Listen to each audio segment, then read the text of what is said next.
तो friends, GS वाणी में आपका स्वागत है। जीके की क्लास में आज हम पढ़ने वाले हैं आधुनिक भारत का इतिहास। तो चलिए स्टार्ट करते हैं। उत्तरकालीन मुगल सम्राट। उत्तराधिकार युद्ध में गुरु गोविंद सिंह ने बहादुर शाह का साथ दिया था। मुगलों से स्वतंत्र होने वाले राज्य एवं संस्थापक। अवध सादत खां, हैदराबाद चिनकिलिच खां या निजाम उल मुल्क आसफ जाह, रुहेलखंड वीर दाऊद एवं अली मोहम्मद खां, बंगाल मुर्शीद कुली खां, कर्नाटक सादुतुल्ला खां, भरतपुर चूरामन एवं बदन सिंह। मुगल सम्राट मोहम्मद शाह ने सादत खां को बुरहान उल मुल्क की उपाधि दी। सादत खां का असली नाम क्या था? मीर मोहम्मद अमीन। बहादुर शाह का पूर्व नाम मुअज्जम था। बहादुर शाह को शाही बेखबर के उपनाम से पुकारा जाता था। जहांगीर शाह अपने शासन में लाल कुमारी नाम की वेश्या को हस्तक्षेप करने का आदेश दे रखा था। मुगल कालीन इतिहास में सैयद बंधु हुसैन अली खां एवं अब्दुल्ला खां को शासक निर्माता के रूप में जाना जाता है। जहांगीर शाह को लंपट मूर्ख भी कहा जाता है। फर्रुखसियर को मुगल वंश का घृणित कायर कहा गया है। सुंदर युवतियों के प्रति अत्यधिक रुझान के कारण मोहम्मद शाह को रंगीला बादशाह कहा जाता था। एक संगीतकार के रूप में मोहम्मद शाह ने अनेक ख्यालों की रचना की। तुरानी सैनिक हैदर बेग ने 9 अक्टूबर 1720 ईस्वी को सैयद बंधु हुसैन अली खां की हत्या कर दी। मोहम्मद शाह के शासनकाल में ही हैदराबाद के चिनकिलिच खां ने निजाम उल मुल्क की उपाधि धारण की और 1725 ईस्वी में स्वतंत्र राज्य की स्थापना की। हैदराबाद की स्थापना तुरानियों ने एवं अवध की स्थापना ईरानियों ने की थी। ईरान फारस के सम्राट नादिर शाह ने 1739 ईस्वी में दिल्ली पर आक्रमण किया। उस समय दिल्ली का शासक कौन था? मोहम्मद शाह। नादिर शाह को ईरान का नेपोलियन कहा जाता है। नादिर शाह लगभग 70 करोड़ रुपए की धनराशि और शाहजहां का बनवाया हुआ तख्ते ताउस तथा कोहिनूर हीरा लेकर फारस वापस लौटा। तख्ते ताउस मयूर सिंहासन पर बैठने वाला अंतिम मुगल शासक मोहम्मद शाह था। शाह आलम द्वितीय अली गौहर के शासनकाल में 1803 ईस्वी में अंग्रेजों ने दिल्ली पर कब्जा कर लिया। उत्तरकालीन मुगल सम्राट। बहादुर शाह 1707 से 1712 ईस्वी, जहांगीर शाह 1712 से 1713 ईस्वी, फर्रुखसियर 1713 से 1719 ईस्वी, मोहम्मद शाह 1719 से 1748 ईस्वी, अहमद शाह 1748 से 1754 ईस्वी, आलमगीर सेकंड 1754 से 1759 ईस्वी, शाह आलम सेकंड 1759 से 1806 ईस्वी, अकबर सेकंड 1806 से 1837 ईस्वी, बहादुर शाह जफर 1837 से 1857 ईस्वी। पानीपत का तृतीय युद्ध 1761 ईस्वी में मराठा एवं अहमद शाह अब्दाली की सेना के बीच हुआ। इस युद्ध में मराठों की हार हुई थी। अहमद शाह अब्दाली का वास्तविक नाम क्या था? अहमद खां। इसने 8 बार भारत पर आक्रमण किया। गुलाम कादिर खान ने 1806 में शाह आलम द्वितीय की हत्या करवा दी। बहादुर शाह द्वितीय जफर अंतिम मुगल सम्राट था। 1857 ईस्वी की क्रांति में भाग लेने के कारण अंग्रेजों द्वारा बहादुर शाह जफर को बंदी बना लिया गया तथा रंगून भेज दिया गया। लाल किला स्थित हीरा महल बहादुर शाह जफर ने बनवाया था। मशहूर शायर मिर्जा गालिब बहादुर शाह जफर के ही समय दिल्ली में रहते थे। हयात बख्श बाग लाल किला दिल्ली में स्थित है। भारत में यूरोपीय व्यापारिक कंपनियों का आगमन। 17 मई 1498 ईस्वी में वास्को डिगामा ने भारत के पश्चिमी तट पर स्थित कालीकट बंदरगाह पर पहुंचकर भारत एवं यूरोप के बीच नए समुद्री मार्ग की खोज की। इस यात्रा में वास्को डिगामा को गुजराती पथ प्रदर्शक अब्दुल मनीद ने सहयोग किया था। 1505 ईस्वी में फ्रांसिस्को द अल्मेडा भारत में प्रथम पुर्तगाली वायसराय बनकर आया। 1509 ईस्वी में अल्फांसो द अल्बुकर्क भारत में पुर्तगालियों का वायसराय बना। इसने 1510 ईस्वी में बीजापुर के यूसुफ आदिल शाह से गोवा को जीता।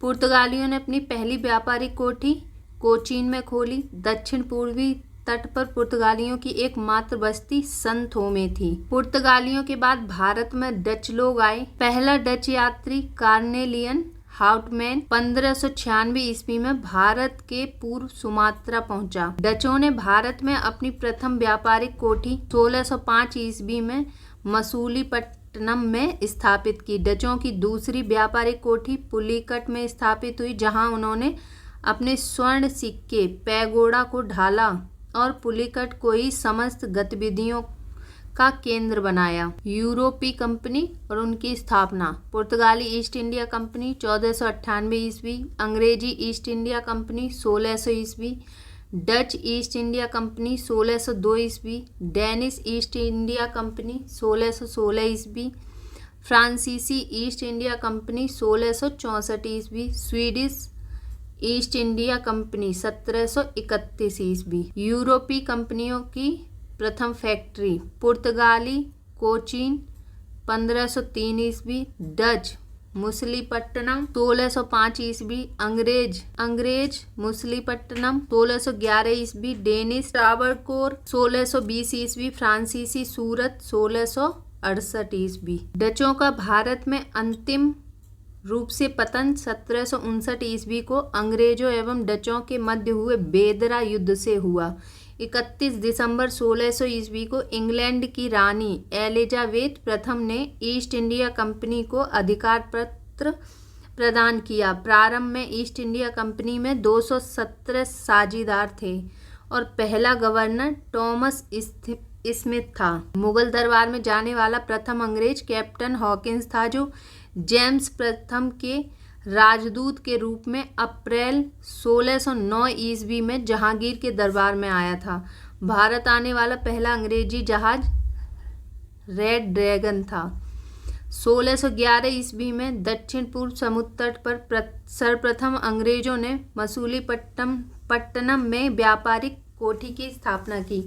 जहांगीर ने 1613 ईस्वी में एक फरमान जारी कर अंग्रेजों को सूरत में थॉमस एल्वर के अधीन व्यापारिक फैक्ट्री खोलने की इजाज़त दी। पूर्वी तट पर अंग्रेजों ने अपना प्रथम व्यापारिक कोठी मसूलीपट्टनम में 1611 ईस्वी में खोली, जबकि पश्चिमी तट पर सूरत में 1613 ईस्वी में व्यापारिक कोठी स्थापित की। पहली बार सूरत में 1608 ईस्वी में व्यापारिक कोठी स्थापित करने का प्रयास किया गया था। 1615 ईस्वी में सम्राट जेम्स फर्स्ट ने सर टॉमस रो को अपना राजदूत बनाकर मुगल सम्राट जहांगीर के दरबार में भेजा। वह फरवरी 1619 ईस्वी तक भारत में रहा। उसने जहांगीर एवं खुर्रम शाहजहां से अंग्रेजों के लिए कुछ व्यापारिक छूट प्राप्त करने में सफलता हासिल की। 1632 ईस्वी में गोलकुंडा के सुल्तान ने अंग्रेजों को एक सुनहला फरमान गोल्डन फरमान दिया, जिसके अनुसार अंग्रेज सुल्तान को 500 पैगोडा वार्षिक कर देकर गोलकुंडा राज्य के बंदरगाह पर स्वतंत्रता पूर्वक व्यापार कर सकते थे। 1639 ईस्वी में अंग्रेज फ्रांसिस डे ने चंद्रगिर के राजा से मद्रास पट्टे पर लिया एवं वहीं एक किलाबंद कोठी का निर्माण किया। इस कोठी का नाम फोर्ट सेंट जॉर्ज पड़ा और यही फोर्ट सेंट जॉर्ज कालांतर में कोरोमंडल तट पर अंग्रेजी मुख्यालय बना। 1661 ईस्वी में पुर्तगाली राजकुमारी कैथरीन ऑफ वेगेंजा एवं ब्रिटेन के राजकुमार चार्ल्स द्वितीय का विवाह हुआ। इस अवसर पर दहेज के रूप में पुर्तगालियों ने चार्ल्स द्वितीय को बम्बई प्रदान किया। 1668 ईस्वी में चार्ल्स द्वितीय ने बम्बई को 10 पाउंड के वार्षिक किराए पर ईस्ट इंडिया को दे दिया। 1687 ईस्वी में अंग्रेजों ने पश्चिमी तट का मुख्यालय सूरत से हटाकर बम्बई को बनाया। गेराल्ड ऑन्गियर 1669 से 1677 ईस्वी सूरत का प्रेसिडेंट एवं बम्बई का गवर्नर ने बम्बई शहर की स्थापना की। बंगाल के शासक शाह शुजा ने सर्वप्रथम 1651 ईस्वी में अंग्रेजों को व्यापारिक छूट की अनुमति दी। इस अनुमति को निशान कहते थे। 1698 ईस्वी में अंग्रेजी ईस्ट इंडिया कंपनी ने 3 गांव सूतानुती, कालीकट और गोविंदपुर की जमींदारी 1200 रुपये भुगतान कर प्राप्त की और यहाँ पर फोर्ट विलियम का निर्माण किया। चार्ल्स आयर फोर्ट विलियम के प्रथम प्रेसिडेंट हुए। कालांतर में यही कोलकाता नगर कहलाया, जिसकी नींव जॉर्ज चारनॉक ने रखी। भारत में फ्रांसीसियों की प्रथम कोठी फ्रैंको कैरो के द्वारा सूरत में 1668 ईस्वी में स्थापित की गई। 1674 ईस्वी में फ्रांसीसी कंपनी के निदेशक फ्रैंक्विस मार्टिन ने वाली कोंडापुर के सूबेदार शेर खां लोदी से पुदुचेरी नामक एक गांव प्राप्त किया, जो कालांतर में पांडिचेरी के नाम से जाना जाता है। प्रथम कर्नाटक युद्ध 1746 से 48 ईस्वी में ऑस्ट्रिया के उत्तराधिकार युद्ध से प्रभावित था। 1748 ईस्वी में हुई एला सापल की संधि के द्वारा ऑस्ट्रिया का उत्तराधिकार युद्ध समाप्त हो गया और इसी संधि के तहत प्रथम कर्नाटक युद्ध समाप्त हुआ। दूसरा कर्नाटक युद्ध 1749 से 1754 ईस्वी में हुआ। इस युद्ध में फ्रांसीसी गवर्नर डुप्ले की हार हुई, उसे वापस बुला लिया गया और उसकी जगह पर गोडेहू को भारत में अगला फ्रांसीसी गवर्नर बनाया गया। पांडिचेरी की संधि जनवरी 1755 ईस्वी के साथ युद्ध विराम हुआ। कर्नाटक का तीसरा युद्ध 1756 से 1763 ईस्वी के बीच हुआ, जो 1756 ईस्वी में शुरू हुए सप्तवर्षीय युद्ध का ही एक अंश था। पेरिस की संधि होने पर यह युद्ध समाप्त हुआ।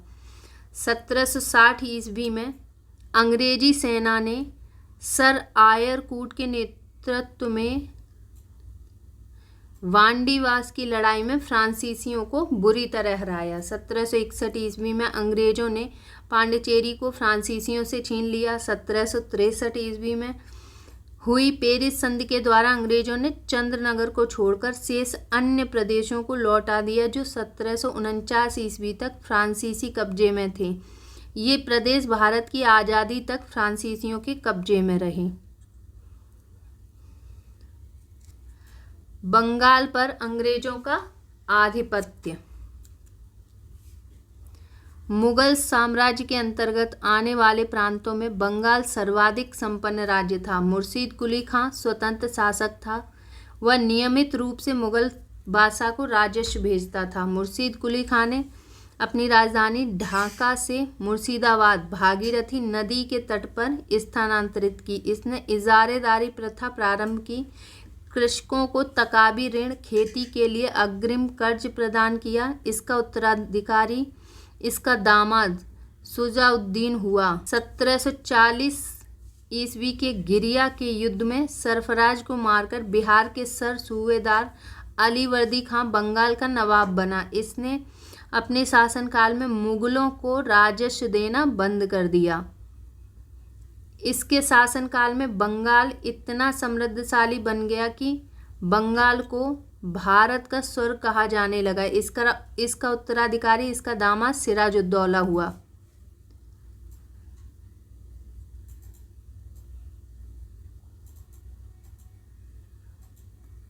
बंगाल के नवाब मुर्शीद कुली खां 1713 से 1727 ईस्वी, शुजाउद्दीन 1727 से 1739 ईस्वी, सरफराज खां 1739 से 1740 ईस्वी, अलीवर्दी खां 1740 से 1756 ईस्वी, सिराजुद्दौला 1756 से 1757 ईस्वी, मीर जाफ़र 1757 से 1760 ईस्वी, मीर कासिम 1760 से 1763 ईस्वी, मीर जाफ़र 1763 से 1765 ईस्वी, निज़ामुद्दौला 1765 से 1766 ईस्वी, सैफुद्दौला 1766 से 1770 ईस्वी, मुबारकुद्दौला 1770 से 1775 ईस्वी। 20 जून 1756 ईस्वी को काल कोठरी की त्रासदी नामक घटना घटी। इस घटना के रचयिता जेड हॉलवेल के अनुसार नवाब सिराजुद्दौला ने 20 जून की रात में 146 अंग्रेज व्यक्तियों को एक छोटी सी कोठरी में बंद कर दिया था। अगले दिन सुबह 146 में से 23 व्यक्ति जिंदा निकले। प्लासी का युद्ध 23 जून 1757 ईस्वी को अंग्रेजों के सेनापति रॉबर्ट क्लाइव एवं बंगाल के नवाब सिराजुद्दौला के बीच हुआ, जिसमें नवाब अपने सेनापति मीर जाफर की धोखाधड़ी के कारण पराजित हुआ। अंग्रेजों ने मीर जाफर को बंगाल का नवाब बनाया। प्लासी की लड़ाई में मोहनलाल और मीर मदान के नेतृत्व में एक छोटी सेना के वफादार रही। मीर मदान लड़ते हुए मारा गया। प्लासी भागीरथी नदी के किनारे है। क्लाइव के हाथों की कठपुतली नवाब मीर जाफर को अंग्रेजों ने 1760 ईस्वी में हटाकर उसके दामाद मीर कासिम को बंगाल का नवाब बनाया। मीर कासिम ने अपनी राजधानी को मुर्शिदाबाद से मुंगेर मुगदलपुर स्थानांतरित किया। बंगाल के राजधानी का क्रम है ढाका, मुर्शिदाबाद एवं मुंगेर। बक्सर का युद्ध 1764 ईस्वी में अंग्रेजों एवं मीर कासिम, अवध के नवाब शुजाउद्दौला एवं मुगल सम्राट शाह आलम द्वितीय के बीच हुआ। इस युद्ध में भी अंग्रेज विजयी हुए। इस युद्ध में अंग्रेज सेनापति हेक्टर मुनरो था। अंग्रेजों के मैसूर से संबंध 1761 ईस्वी में हैदर अली मैसूर का शासक बना। हैदर अली की मृत्यु 1782 ईस्वी में द्वितीय आंग्ल मैसूर युद्ध के दौरान हो गई। हैदर अली का उत्तराधिकारी उसका पुत्र टीपू सुल्तान हुआ। 1787 ईस्वी में टीपू ने अपनी राजधानी श्रीरंगपट्टनम में बादशाह की उपाधि धारण की। इसने अपनी राजधानी श्रीरंगपट्टनम में स्वतंत्रता का वृक्ष लगवाया और साथ ही जैकोबिन क्लब का सदस्य बना। प्रथम आंग्ल मैसूर युद्ध 1767 से 69 ईस्वी। द्वितीय आंग्ल मैसूर युद्ध 1780 से 84 ईस्वी। इस समय गवर्नर जनरल कौन था? Warren Hastings. तृतीय आंग्ल मैसूर युद्ध 1790 से 92 ईस्वी। Governor general Cornwallis. चतुर्थ आंग्ल मैसूर युद्ध 1799 ईस्वी। Governor general Lord Wellesley. इस युद्ध में मराठा हैदराबाद के निजाम एवं अंग्रेजों की संयुक्त सेना मैसूर के खिलाफ लड़ रही थी। टीपू की मृत्यु श्रीरंगपट्टनम की आखिरी युद्ध यानी चतुर्थ आंग्ल मैसूर युद्ध के दौरान 1799 ईस्वी में हो गई। टीपू सुल्तान को शेर मैसूर कहा जाता था।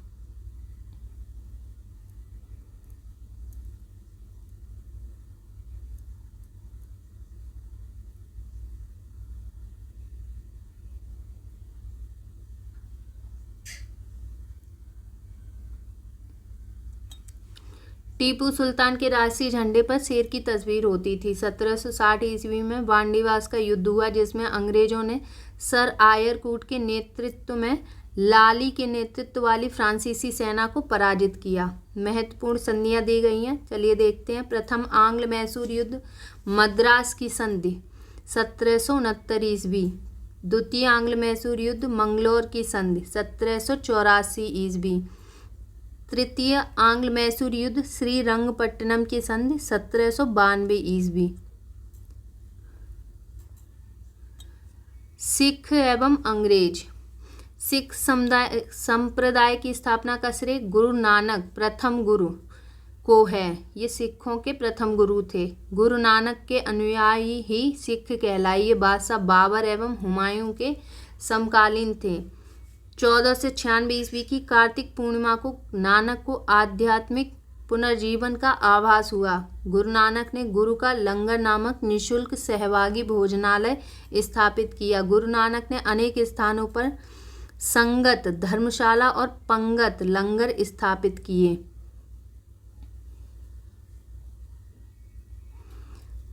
संगत और पंगत ने गुरु नानक के अनुयायियों के लिए एक संस्था का कार्य किया, जहां वे प्रतिदिन मिलते थे। गुरु नानक की 1538 ईस्वी में करतारपुर में मृत्यु हो गई। गुरु अंगद 1539 से 52 ईस्वी सिखों के दूसरे गुरु। इनका प्रारंभिक नाम लहना था। इन्होंने नानक द्वारा शुरू की गई लंगर व्यवस्था को स्थायी बना दिया। गुरुमुखी लिपि का आरंभ गुरु अंगद ने किया। सिखों के तीसरे गुरु कौन थे?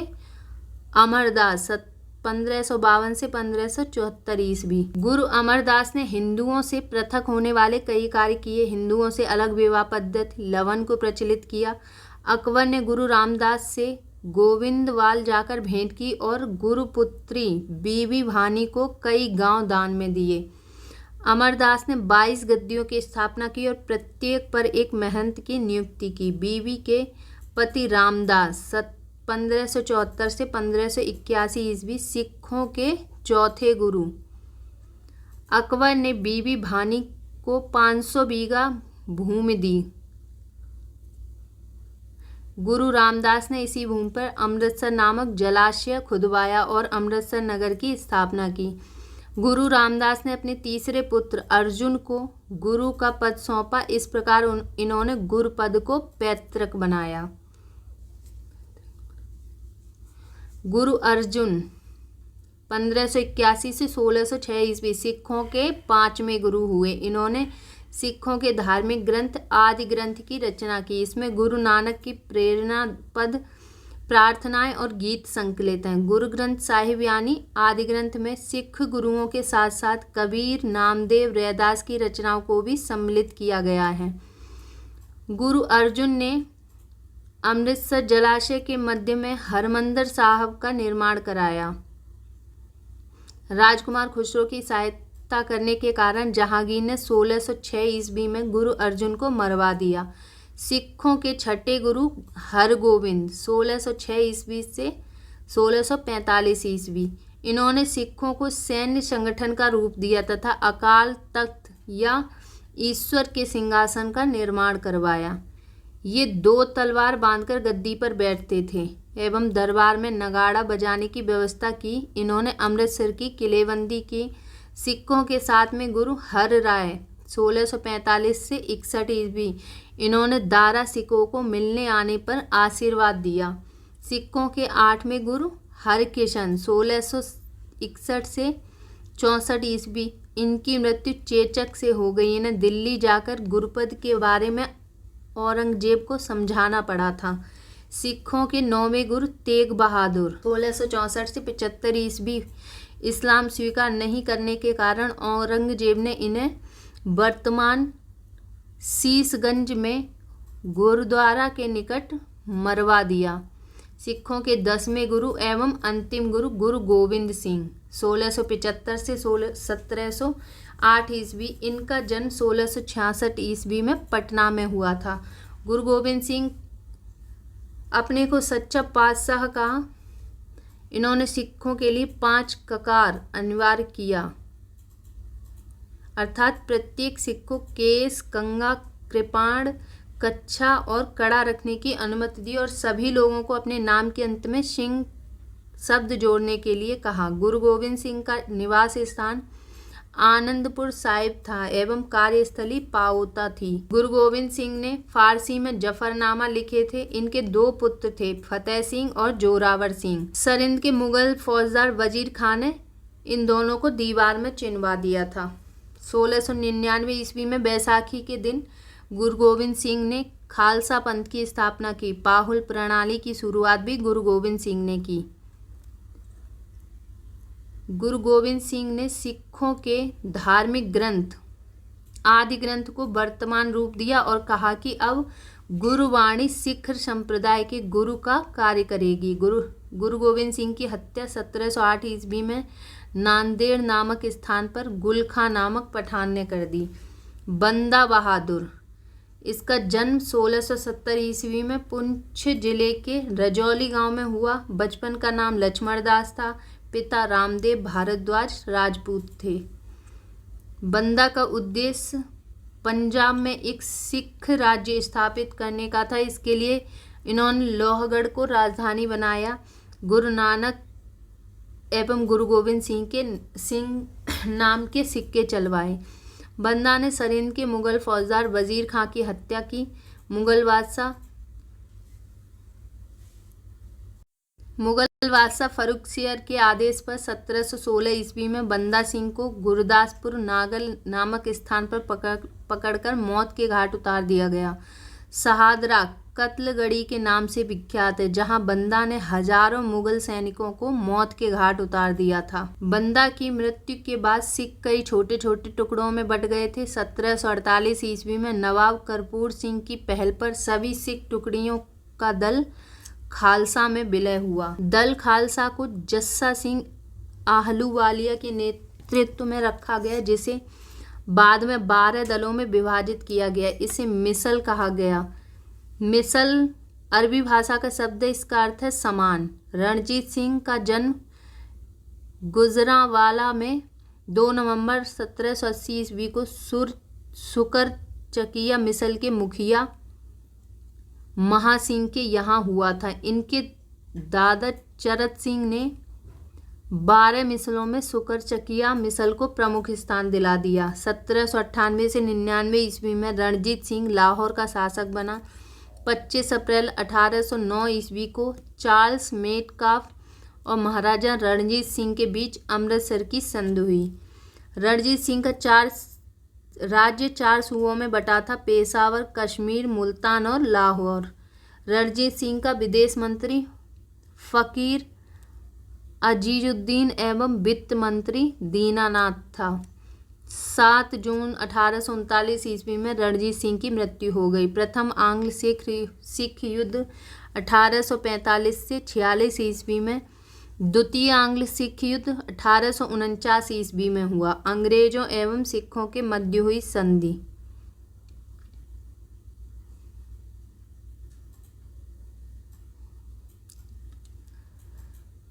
लाहौर की संधि 9 मार्च 1846 ईस्वी। भैरोवाल की संधि 22 दिसंबर 1846। इस संधि के तहत राजा दलीप सिंह के संरक्षण हेतु अंग्रेजी सेना का प्रवास पंजाब में मान लिया गया। 20 अगस्त 1847 ईस्वी को महारानी जिंदा को राजा दलीप सिंह से अलग कर 48,000 वार्षिक पेंशन देकर शेखपुरा भेज दिया गया। द्वितीय आंग्ल सिख युद्ध के दौरान पहली लड़ाई चिलियानवाला की लड़ाई सिख नेता शेर सिंह एवं अंग्रेज कमांडर गफ के मध्य लड़ी गई। दूसरी लड़ाई गुजरात के चिनाब नदी के किनारे चार्ल्स नेपियर के नेतृत्व में अंग्रेजों ने 21 फरवरी 1849 को लड़ी। इस युद्ध में सिख बुरी तरह पराजित हुए। लॉर्ड डलहौजी की 29 मार्च 1849 की घोषणा द्वारा संपूर्ण पंजाब का विलय अंग्रेजी राज्य में कर लिया। महाराजा दलीप सिंह को 50,000 पाउंड की वार्षिक पेंशन दे दी गई और उसे शिक्षा प्राप्त करने के लिए इंग्लैंड भेज दिया गया। सिख राज्य का प्रसिद्ध हीरा कोहिनूर को महारानी विक्टोरिया को भेज दिया गया।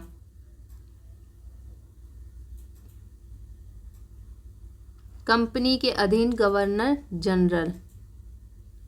बंगाल के गवर्नर रॉबर्ट क्लाइव 1757 से 60 ईस्वी एवं पुनः 1765 से 67 ईस्वी। इसने बंगाल में द्वैत शासन की व्यवस्था की, जिसके तहत राजस्व वसूलने, सैनिक संरक्षण एवं विदेशी मामले कंपनी के अधीन थे, जबकि शासन चलाने की जिम्मेवारी नवाब के हाथों में थी। इसने मुगल सम्राट शाह आलम द्वितीय को इलाहाबाद की संधि 1765 ईस्वी के द्वारा कंपनी के संरक्षण में ले लिया। इस संधि के जरिए ईस्ट इंडिया कंपनी को देश की राजनीतिक और संवैधानिक व्यवस्था में दखल देने का अवसर मिल गया और यहीं से भारत में ब्रिटिश शासन की नींव पड़ी। रॉबर्ट क्लाइव ने बंगाल के समस्त क्षेत्र के लिए 2 उपदीवान, बंगाल के लिए मोहम्मद रजा खां, बिहार के लिए राजा सिताब राय को नियुक्त किया। अन्य गवर्नर वरेलास्ट 1767 से 69 ईस्वी, कार्टियर 1769 से 72 ईस्वी, वारेन हेस्टिंग्स 1772 से 74 ईस्वी। कंपनी के अधीन गवर्नर जनरल। रेगुलेटिंग एक्ट 1773 ईस्वी के अनुसार बंगाल के गवर्नर को अंग्रेजी क्षेत्रों का गवर्नर जनरल कहा जाने लगा, जिसका कार्यकाल 5 वर्षों का निर्धारित किया गया। मद्रास एवं बम्बई के गवर्नर को इसके अधीन कर दिया गया। इस प्रकार भारत में कंपनी के अधीन प्रथम गवर्नर जनरल वारेन हेस्टिंग्स 1774 से 85 ईस्वी हुआ। वारेन हेस्टिंग्स 1750 ईस्वी में कंपनी के एक क्लर्क के रूप में कलकत्ता आया था और अपनी कार्यकुशलता के कारण कासिम बाजार का अध्यक्ष, बंगाल का गवर्नर और कंपनी का गवर्नर जनरल बना।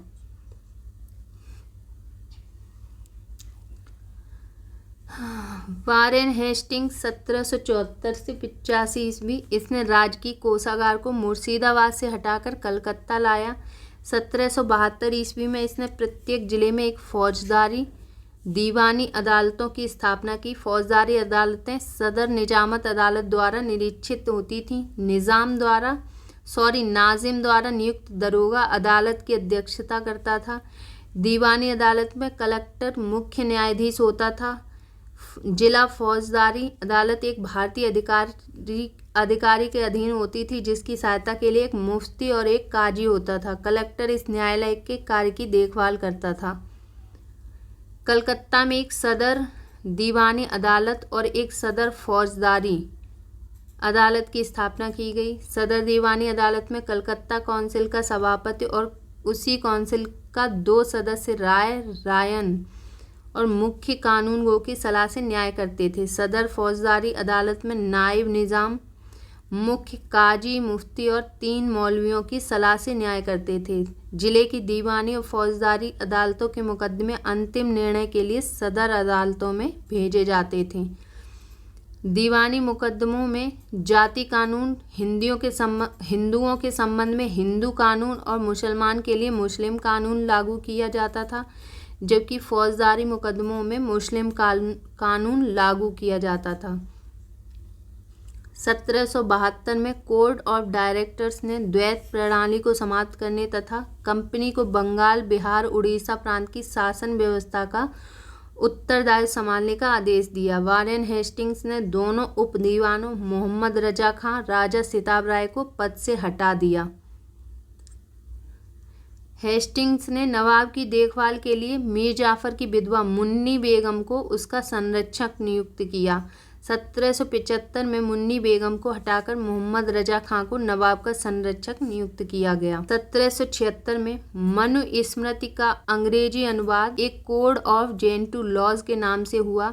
1779 में अभिज्ञान शाकुंतलम नामक नाटक का अंग्रेजी में अनुवाद किया गया। विलियम विल्किंस ने 1785 में भगवत गीता का अंग्रेजी में अनुवाद किया। हेस्टिंग्स ने 1781 में कलकत्ता में मुस्लिम शिक्षा के विकास के लिए प्रथम मदरसा स्थापित किया। इसी के समय 1782 ईस्वी में जोनाथन डकन ने बनारस में संस्कृत विद्यालय की तथा सर विलियम जोन्स ने 1784 ईस्वी में the Asiatic Society of Bengal की स्थापना की। 1804 में बम्बई एशियाटिक सोसाइटी और 1823 में लंदन में Asiatic Society of great Britain की स्थापना हुई। इसने मुगल सम्राट को मिलने वाला 26 लाख रुपए की वार्षिक पेंशन बंद करवा दी। इसी के समय में 1780 ईस्वी में भारत का पहला समाचार पत्र द बंगाल गजट का प्रकाशन जेम्स ऑगस्टस हिक्की ने किया। इसी के समय में रेगुलेटिंग एक्ट के तहत 1774 ईस्वी में कलकत्ता में एक उच्चतम न्यायालय की स्थापना की गई, जिसका अधिकार क्षेत्र कलकत्ता तक था। कलकत्ता के बाहर का मुकदमा तभी सुना जाता था जब दोनों पक्ष सहमत हों। इस न्यायालय में अंग्रेजी कानून लागू होता था। इसका मुख्य न्यायाधीश एलिजा इम्पे था, जिसे 1782 में इस्तीफा देना पड़ा। हेस्टिंग्स ने बंगाली ब्राह्मण नंद कुमार पर झूठा आरोप लगाकर न्यायालय से फांसी की सजा दिलवा दी थी। प्रथम आंग्ल मराठा युद्ध 1775 से 1782 ईस्वी, द्वितीय आंग्ल मैसूर युद्ध 1780 से 1784 ईस्वी वारेन हेस्टिंग्स के समय में ही लड़े गए। प्रथम आंग्ल मराठा युद्ध सलवाई की संधि 1782 ईस्वी, द्वितीय आंग्ल मैसूर युद्ध मंगलौर की संधि 1784 ईस्वी के द्वारा समाप्त हुए। पिट्स इंडिया एक्ट 1784 ईस्वी, वारेन हेस्टिंग्स के समय ही पारित हुआ। इसी के काल में बोर्ड ऑफ रेवेन्यू की स्थापना हुई। हेस्टिंग्स ने संपूर्ण लगान के हिसाब की देखभाल के लिए एक भारतीय अधिकारी राय रायन की नियुक्ति की। इस पद को प्राप्त करने वाला पहला भारतीय दुर्लभ राय का पुत्र राजा राजबल्लभ था। पिट्स इंडिया एक्ट 1784 के विरोध में इस्तीफा देकर जब वारेन हेस्टिंग्स फरवरी 1785 ईस्वी में इंग्लैंड पहुंचा तो वर्क द्वारा उसके ऊपर महाभियोग लगाया गया, परंतु 1795 ईस्वी में इसे आरोपों से मुक्त कर दिया गया। 1786 में हेस्टिंग्स के जाने के पश्चात लगान परिषद का पुनर्गठन किया गया और एक नवीन अधिकारी मुख्य सारिस्तादार की नियुक्ति की गई, जिसका कार्य सभी कानूनगोओं के कागजों की देखभाल करना था। इस पद पर प्रथम नियुक्ति जेम्स ग्रांट की हुई। सुरक्षा प्रकोष्ठ की नीति वारेन हेस्टिंग्स से संबंधित है। सर जॉन मैकफरसन 1785 से 1786 ईस्वी इसे अस्थायी गवर्नर जनरल नियुक्त किया गया था। लॉर्ड कॉर्नवालिस 1786 से 1793 और 1805 ईस्वी। इसके समय में जिले के समस्त अधिकार कलेक्टर के हाथों में दे दिए गए। इसने भारतीय न्यायाधीशों से युक्त जिला फौजदारी अदालतों को समाप्त कर उसके स्थान पर 4 भ्रमण करने वाली अदालतें, जिनमें 3 बंगाल के लिए, 1 बिहार के लिए नियुक्त की। कॉर्नवालिस ने 1793 ईस्वी में प्रसिद्ध कॉर्नवालिस कोड का निर्माण करवाया, जो शक्तियों के पृथक्कीकरण सिद्धांत पर आधारित था। 1793 में एक विनियम के द्वारा जिला कलेक्टर को उसकी न्यायिक शक्तियों से वंचित कर दिया गया और केवल संग्राहक अभिकर्ता बना दिया गया। पुलिस कर्मचारियों के वेतन में वृद्धि के साथ ही ग्रामीण क्षेत्रों में पुलिस अधिकार प्राप्त जमींदारों को इस अधिकार से वंचित कर दिया। कंपनी के कर्मचारियों के व्यक्तिगत व्यापार पर प्रतिबंध लगा दिया। जिला में पुलिस थाना की स्थापना कर एक दरोगा को इसका इंचार्ज बनाया। भारतीयों के लिए सेना में सूबेदार, जमादार, प्रशासनिक सेवा में मुंसिफ, सदर, अमीन या डिप्टी कलेक्टर से ऊंचा पद नहीं दिया जाता था। इसने 1793 ईस्वी में स्थायी बंदोबस्त की पद्धति लागू की, जिसके तहत जमींदारों को अब भू राजस्व का लगभग 90% 10/11 भाग कंपनी को तथा लगभग 10% 1/11 भाग अपने पास रखना था। स्थायी बंदोबस्त की योजना जॉन शोर ने बनाई थी। इसे बंगाल, बिहार, उड़ीसा, बनारस एवं मद्रास के उत्तरी जिलों में लागू किया गया। इसमें जमींदार भू राजस्व की दर तय करने के लिए स्वतंत्र थे। भू राजस्व वसूलने के अन्य 2 व्यवस्थाएं रैयतवाड़ी एवं महालवाड़ी थी। रैयतवाड़ी व्यवस्था किसानों के साथ व्यक्तिगत रूप से किए गए लगान समझौते को रैयतवाड़ी कहा गया है। इस व्यवस्था के अंतर्गत ब्रिटिश भारत की 51% भूमि आई। 1792 ईस्वी में रैयतवाड़ी व्यवस्था 12 महल जिले में पहली बार कर्नल रीड द्वारा लागू की गई। 1820 ईस्वी में यह व्यवस्था मद्रास में लागू कर दी गई और इसे सुचारू रूप से चलाने के लिए मुनरो को मद्रास का गवर्नर नियुक्त किया गया। 1825 में यह व्यवस्था बम्बई में लागू की गई तथा 1858 तक यह व्यवस्था संपूर्ण दक्कन और अन्य क्षेत्रों में लागू कर दी गई। इस व्यवस्था की मुख्य विशेषताएं थी: सरकार और किसान के बीच कोई बिचौलिया वर्ग नहीं था। भूमि का स्वामित्व किसानों को दिया गया, जिसमें वे भूमि का विक्रय कर सकते थे एवं गिरवी रख सकते थे। लगान की अदायगी न होने पर भूमि जब्त की जा सकती थी। लगान अदायगी की प्रत्येक 30 वर्ष बाद पुनर्समीक्षा करने की व्यवस्था की गई थी। राजस्व के रूप में किसानों को उपज का 1/2 भाग देना था, जो धन के रूप में देना होता था। महालवाड़ी व्यवस्था शब्द से तात्पर्य है जागीर अथवा गांव। इस पद्धति में सरकार ने राजस्व के लिए कृषकों से सीधा संपर्क नहीं किया, बल्कि गांव या जागीरों के मुखिया या लंबतदार को राजस्व वसूली का आधार बनाया। 1822 में यह व्यवस्था प्रारंभ की गई। यह व्यवस्था गंगा की घाटी, आधुनिक पश्चिमी उत्तर प्रदेश, मध्य भारत के कुछ भाग तथा तत्कालीन संपूर्ण पंजाब में लागू की गई। इस व्यवस्था में पहली बार लगान तय करने के लिए मानचित्रों तथा पंजियों का प्रयोग किया गया। इस व्यवस्था का जन्मदाता हाल्ट मैकेंजी हुए। 1833 ईस्वी में मार्टिन बर्ड तथा जेम्स टॉमसन के बंदोबस्त में यह अपने सबसे अच्छे रूप में सामने आई। प्रारंभ में इस व्यवस्था में लगान उत्पादन का 2/3 भाग था। बाद में इसे घटाकर उत्पादन का 1/2 भाग यानी 50% कर दिया गया। भू राजस्व संग्रह करने की विधियाँ। क्षेत्रफल जमींदारी 19%, रैयतवाड़ी 51%, महलवाड़ी 30%। पक्ष जमींदारी, रैयतवाड़ी किसान, महलवाड़ी मुखिया या लंबतदार। योजनाकार जमींदारी में लॉर्ड कॉर्नवालिस व John Shore, Ryotwari Read Thomas Munro, Mahalwari Holt Mackenzie. Cornwallis को भारत में नागरिक सेवा का जनक माना जाता है।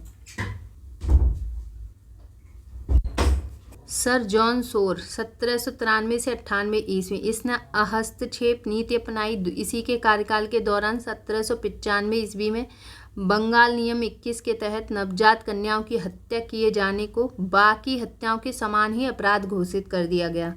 लॉर्ड वेलेजली 1798 से 1805 ईस्वी, इसने सहायक संधि की पद्धति शुरू की। भारत में सहायक संधि का प्रयोग वेलेजली से पूर्व फ्रांसीसी गवर्नर डुप्ले ने किया था।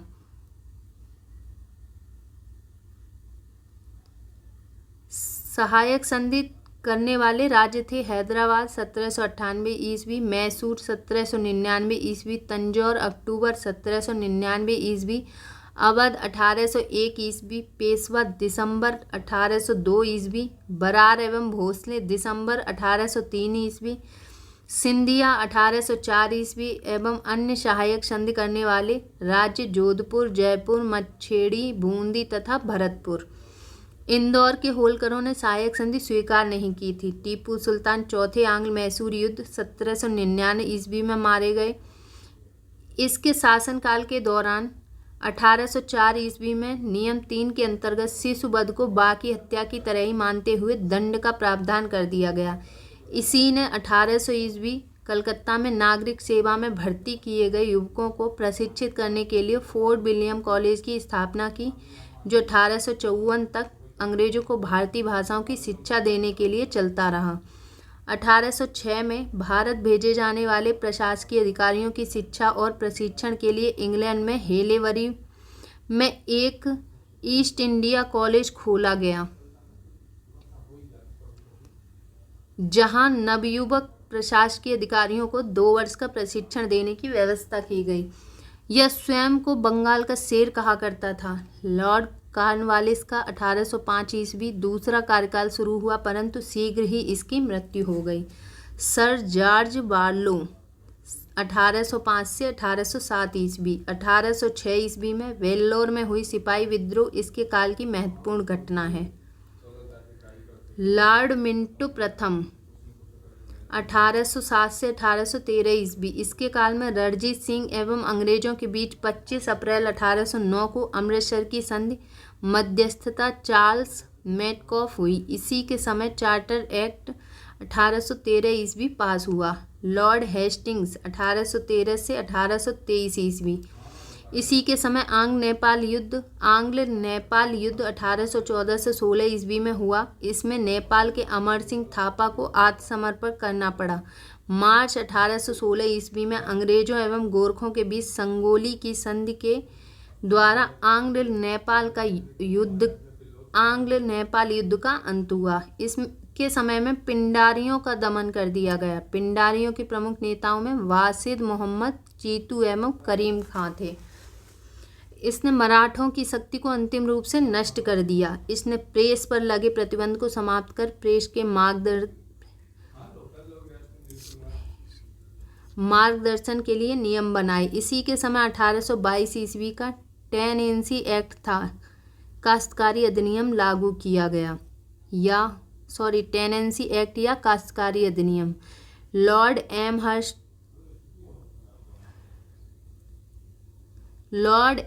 हर्स्ट 1823 से 1828 ईस्वी, इसके समय में प्रथम आंग्ल बर्मा युद्ध 1824 से 1826 लड़ा गया। 1826 में बर्मा एवं अंग्रेजों के बीच यांडबू की संधि हुई। 1824 ईस्वी में बैरकपुर का सैन्य विद्रोह भी इसी के समय हुआ। लॉर्ड विलियम बेंटिक 1828 से 1835 ईस्वी, 1803 ईस्वी में यह मद्रास का गवर्नर था। इसी के समय 1806 ईस्वी में माथे पर जाति चिन्ह न लगाने तथा कानों में वालियां न पहनने देने पर वेल्लोर के सैनिकों ने विद्रोह कर दिया। 1833 ईस्वी के चार्टर एक्ट द्वारा बंगाल के गवर्नर जनरल को भारत का गवर्नर जनरल बना दिया गया। इस प्रकार भारत का पहला governor general Lord William Bentinck हुआ। बंगाल का प्रथम गवर्नर जनरल वॉरेन हेस्टिंग्स था। राजा राममोहन राय के सहयोग से बेंटिक ने 1829 ईस्वी में सती प्रथा को समाप्त कर दिया।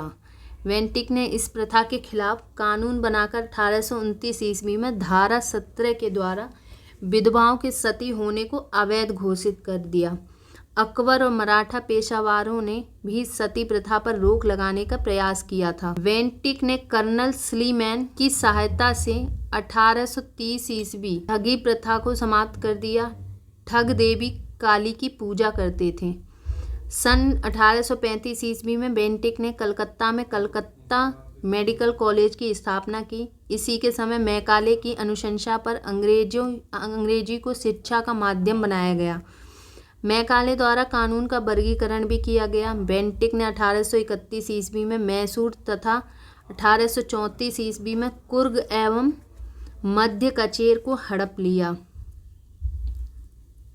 इसने भारतीयों को उत्तरदायी पदों पर नियुक्त किया। इसके समय में भारतीयों को प्रदान किया गया उच्चतम पद सदर अमीन का था, जिसे 700 रुपये प्रति माह तनख्वाह मिलती थी।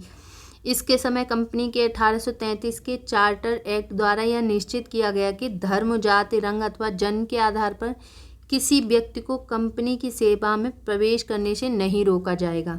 इसने शिशु बालिका की हत्या पर भी प्रतिबंध लगा दिया। चार्ल्स मेटकॉफ 1835 से 1836 ईस्वी, इसने अपने 1 वर्ष के कार्यकाल में प्रेस पर से नियंत्रण हटाया, इसलिए इसे भारतीय प्रेस का मुक्तिदाता कहा जाता है।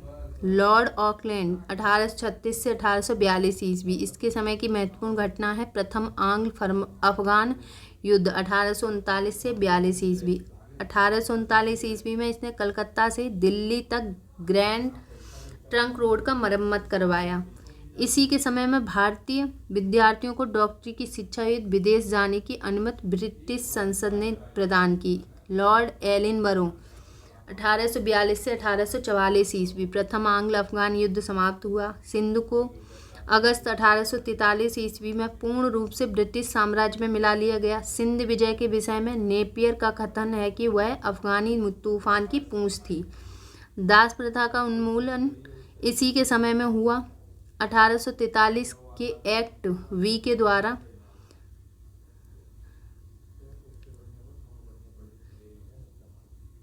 रविवार की छुट्टी की शुरुआत 1843 से हुई। लॉर्ड हार्डिंग 1844 से 1848 ईस्वी, इसके काल की सबसे महत्वपूर्ण घटना थी प्रथम आंग्ल सिख युद्ध 1845 से 1846। इसमें अंग्रेज विजयी हुए। इसने नरवली प्रथा पर प्रतिबंध लगाया। लॉर्ड डलहौजी 1848 से 1856 ईस्वी, द्वितीय आंग्ल सिख युद्ध 1848 से 1849 तथा पंजाब का ब्रिटिश शासन में विलय 29 मार्च 1849। जगत प्रसिद्ध सिख राज्य का प्रसिद्ध हीरा कोहिनूर महारानी विक्टोरिया को भेज दिया गया। द्वितीय आंग्ल सिख युद्ध के दौरान 3 युद्ध लड़े गए। प्रथम रामनगर का युद्ध 16 नवंबर 1848 ईस्वी अनिर्णित। दूसरा चिलियावाला का युद्ध 13 जनवरी 1849 ईस्वी अनिर्णित। तीसरा युद्ध गुजरात चिनाब नदी के किनारे नामक स्थान पर 12 मार्च 1849 ईस्वी को हुआ, जिसमें सिख बुरी तरह पराजित हुए। द्वितीय आंग्ल बर्मा युद्ध और 1852 ईस्वी में लोअर बर्मा एवं पीगू को अंग्रेजी राज्य में मिला लिया गया। डलहौजी ने सिक्किम पर 2 अंग्रेज डॉक्टरों के साथ दुर्व्यवहार का आरोप लगाकर सन 1850 ईस्वी में उस पर अधिकार कर लिया। 1852 ईस्वी में एक इनाम कमीशन की स्थापना की गई। इसका उद्देश्य भूमि कर रहित जागीरों का पता करके उन्हें छीनना था। डलहौजी का शासनकाल उसके व्यक्तिगत सिद्धांत के कारण अधिक याद किया जाता है। इस नीति के तहत अंग्रेजी साम्राज्य में विलय किए गए राज्य थे। सर्वप्रथम सतारा 1848 ईस्वी में, जैतपुर बुंदेलखंड और संबलपुर उड़ीसा, 1849 ईस्वी में बघाट हिमाचल प्रदेश, 1850 ईस्वी में उदयपुर मध्य प्रदेश, 1852 ईस्वी में झांसी, 1853 ईस्वी में नागपुर, 1854 ईस्वी में। 1856 ईस्वी में अवध को कुशासन का आरोप लगाकर अंग्रेजी राज में मिला लिया गया। उस समय अवध का नवाब वाजिद अली शाह था। 18वीं शताब्दी में अवध राज्य का संस्थापक सआदत खां। 1856 ईस्वी में इसने तोपखाने के मुख्यालय को कलकत्ता से मेरठ स्थानांतरित किया और सेना का मुख्यालय शिमला में स्थापित किया। शिक्षा संबंधी सुधारों में डलहौजी ने 1854 ईस्वी के वुड डिस्पैच को लागू किया। इसके अनुसार जिलों में एग्लो वर्नाक्यूलर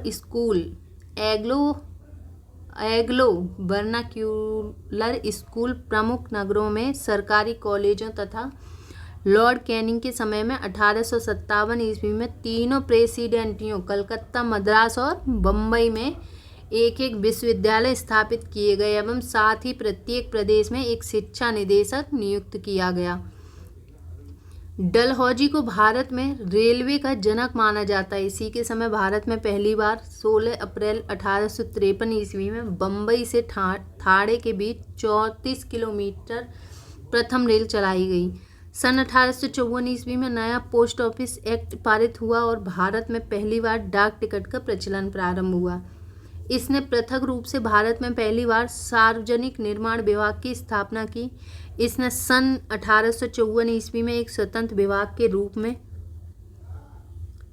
लोक सेवा विभाग की स्थापना की। इसी के समय में 1853 ईस्वी में कलकत्ता आगरा के बीच पहली बार बिजली से संचालित इसी के समय में 1853 ईस्वी में कलकत्ता एवं आगरा के बीच पहली बार बिजली से संचालित तार सेवा शुरू हुई। इसने शिमला को ग्रीष्मकालीन राजधानी बनाया। 1853 ईस्वी के चार्टर एक्ट के द्वारा कंपनी के संचालक मंडल से कंपनी के प्रशासनिक अधिकारियों की नियुक्ति का अधिकार वापस ले लिया गया और 1853 ईस्वी से ही अधिकारियों की नियुक्ति के लिए प्रतियोगिता परीक्षा की व्यवस्था की गई, जिसके लिए उम्र सीमा 18 से 23 वर्ष रखी गई। सत्येंद्र टैगोर पहले भारतीय थे जिन्होंने 1863 ईस्वी में लंदन में हुई सिविल सेवा परीक्षा में सफलता प्राप्त की थी। 1922 ईस्वी में इलाहाबाद, भारत एवं लंदन दोनों स्थानों पर साथ साथ सिविल सेवा परीक्षा का आयोजन किया जाने लगा। डलहौजी ने नरबलि प्रथा को रोकने का भी प्रयास किया।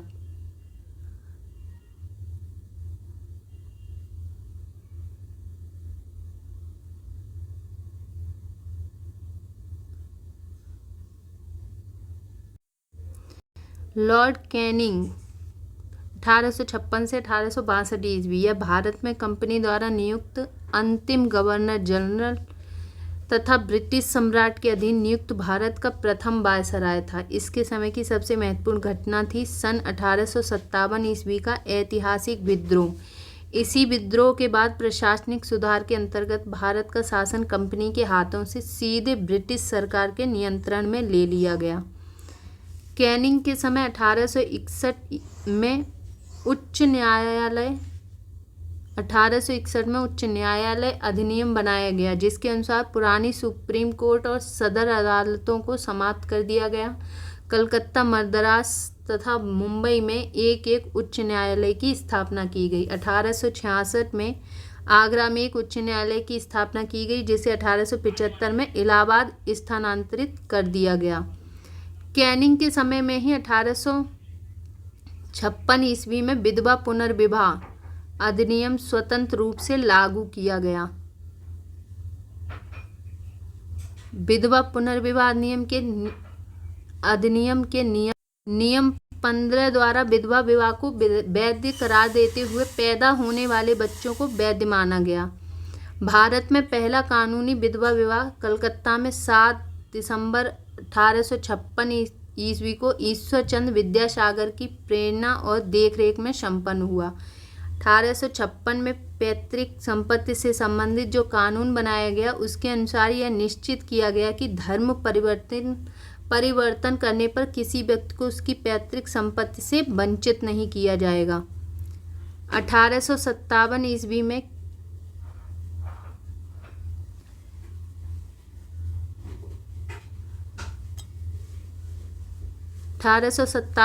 में कैनिंग के समय ही महालेखा परीक्षक पद का सृजन किया गया, जो स्वतंत्रता के बाद नियंत्रक एवं महालेखा परीक्षक कहलाया। भारत शासन अधिनियम 1858 ईस्वी के तहत मुगल सम्राट के पद को समाप्त कर दिया गया। मैकाले द्वारा प्रारूपित दंड संहिता को 1858 ईस्वी में कानून बना दिया गया। 1859 ईस्वी में अपराध विधान संहिता लागू की गई। व्यक्तिगत सिद्धांत यानी राज्य विलय की नीति को समाप्त कर दिया गया। 1861 ईस्वी में इंडियन काउंसिल एक्ट पारित हुआ तथा पोर्टफोलियो प्रणाली शुरू की गई। लॉर्ड एल्गिन 1862 से 1863 ईस्वी, इसने बहावी आंदोलन का दमन किया। 1863 ईस्वी में धर्मशाला हिमाचल प्रदेश में इसकी मृत्यु हो गई। लॉर्ड लॉरेंस 1864 से 1869 ईस्वी। 1865 ईस्वी में भूटान ने ब्रिटिश साम्राज्य पर आक्रमण किया। अफगानिस्तान के संबंध में इसके हस्तक्षेप की नीति अपनाई, जिसे शानदार निष्क्रियता के नाम से जाना जाता है। इसी के समय में उड़ीसा में सन 1866 ईस्वी में तथा बुंदेलखंड एवं राजपुताना में 1868 से 69 ईस्वी में भीषण अकाल पड़ा। इसने हेनरी कैंपवेल के नेतृत्व में एक अकाल आयोग का गठन किया। सन 1865 ईस्वी में इसके द्वारा भारत एवं यूरोप के बीच प्रथम समुद्री टेलीग्राफ सेवा शुरू की गई। लॉर्ड मेयो 1869 से 1872 ईस्वी।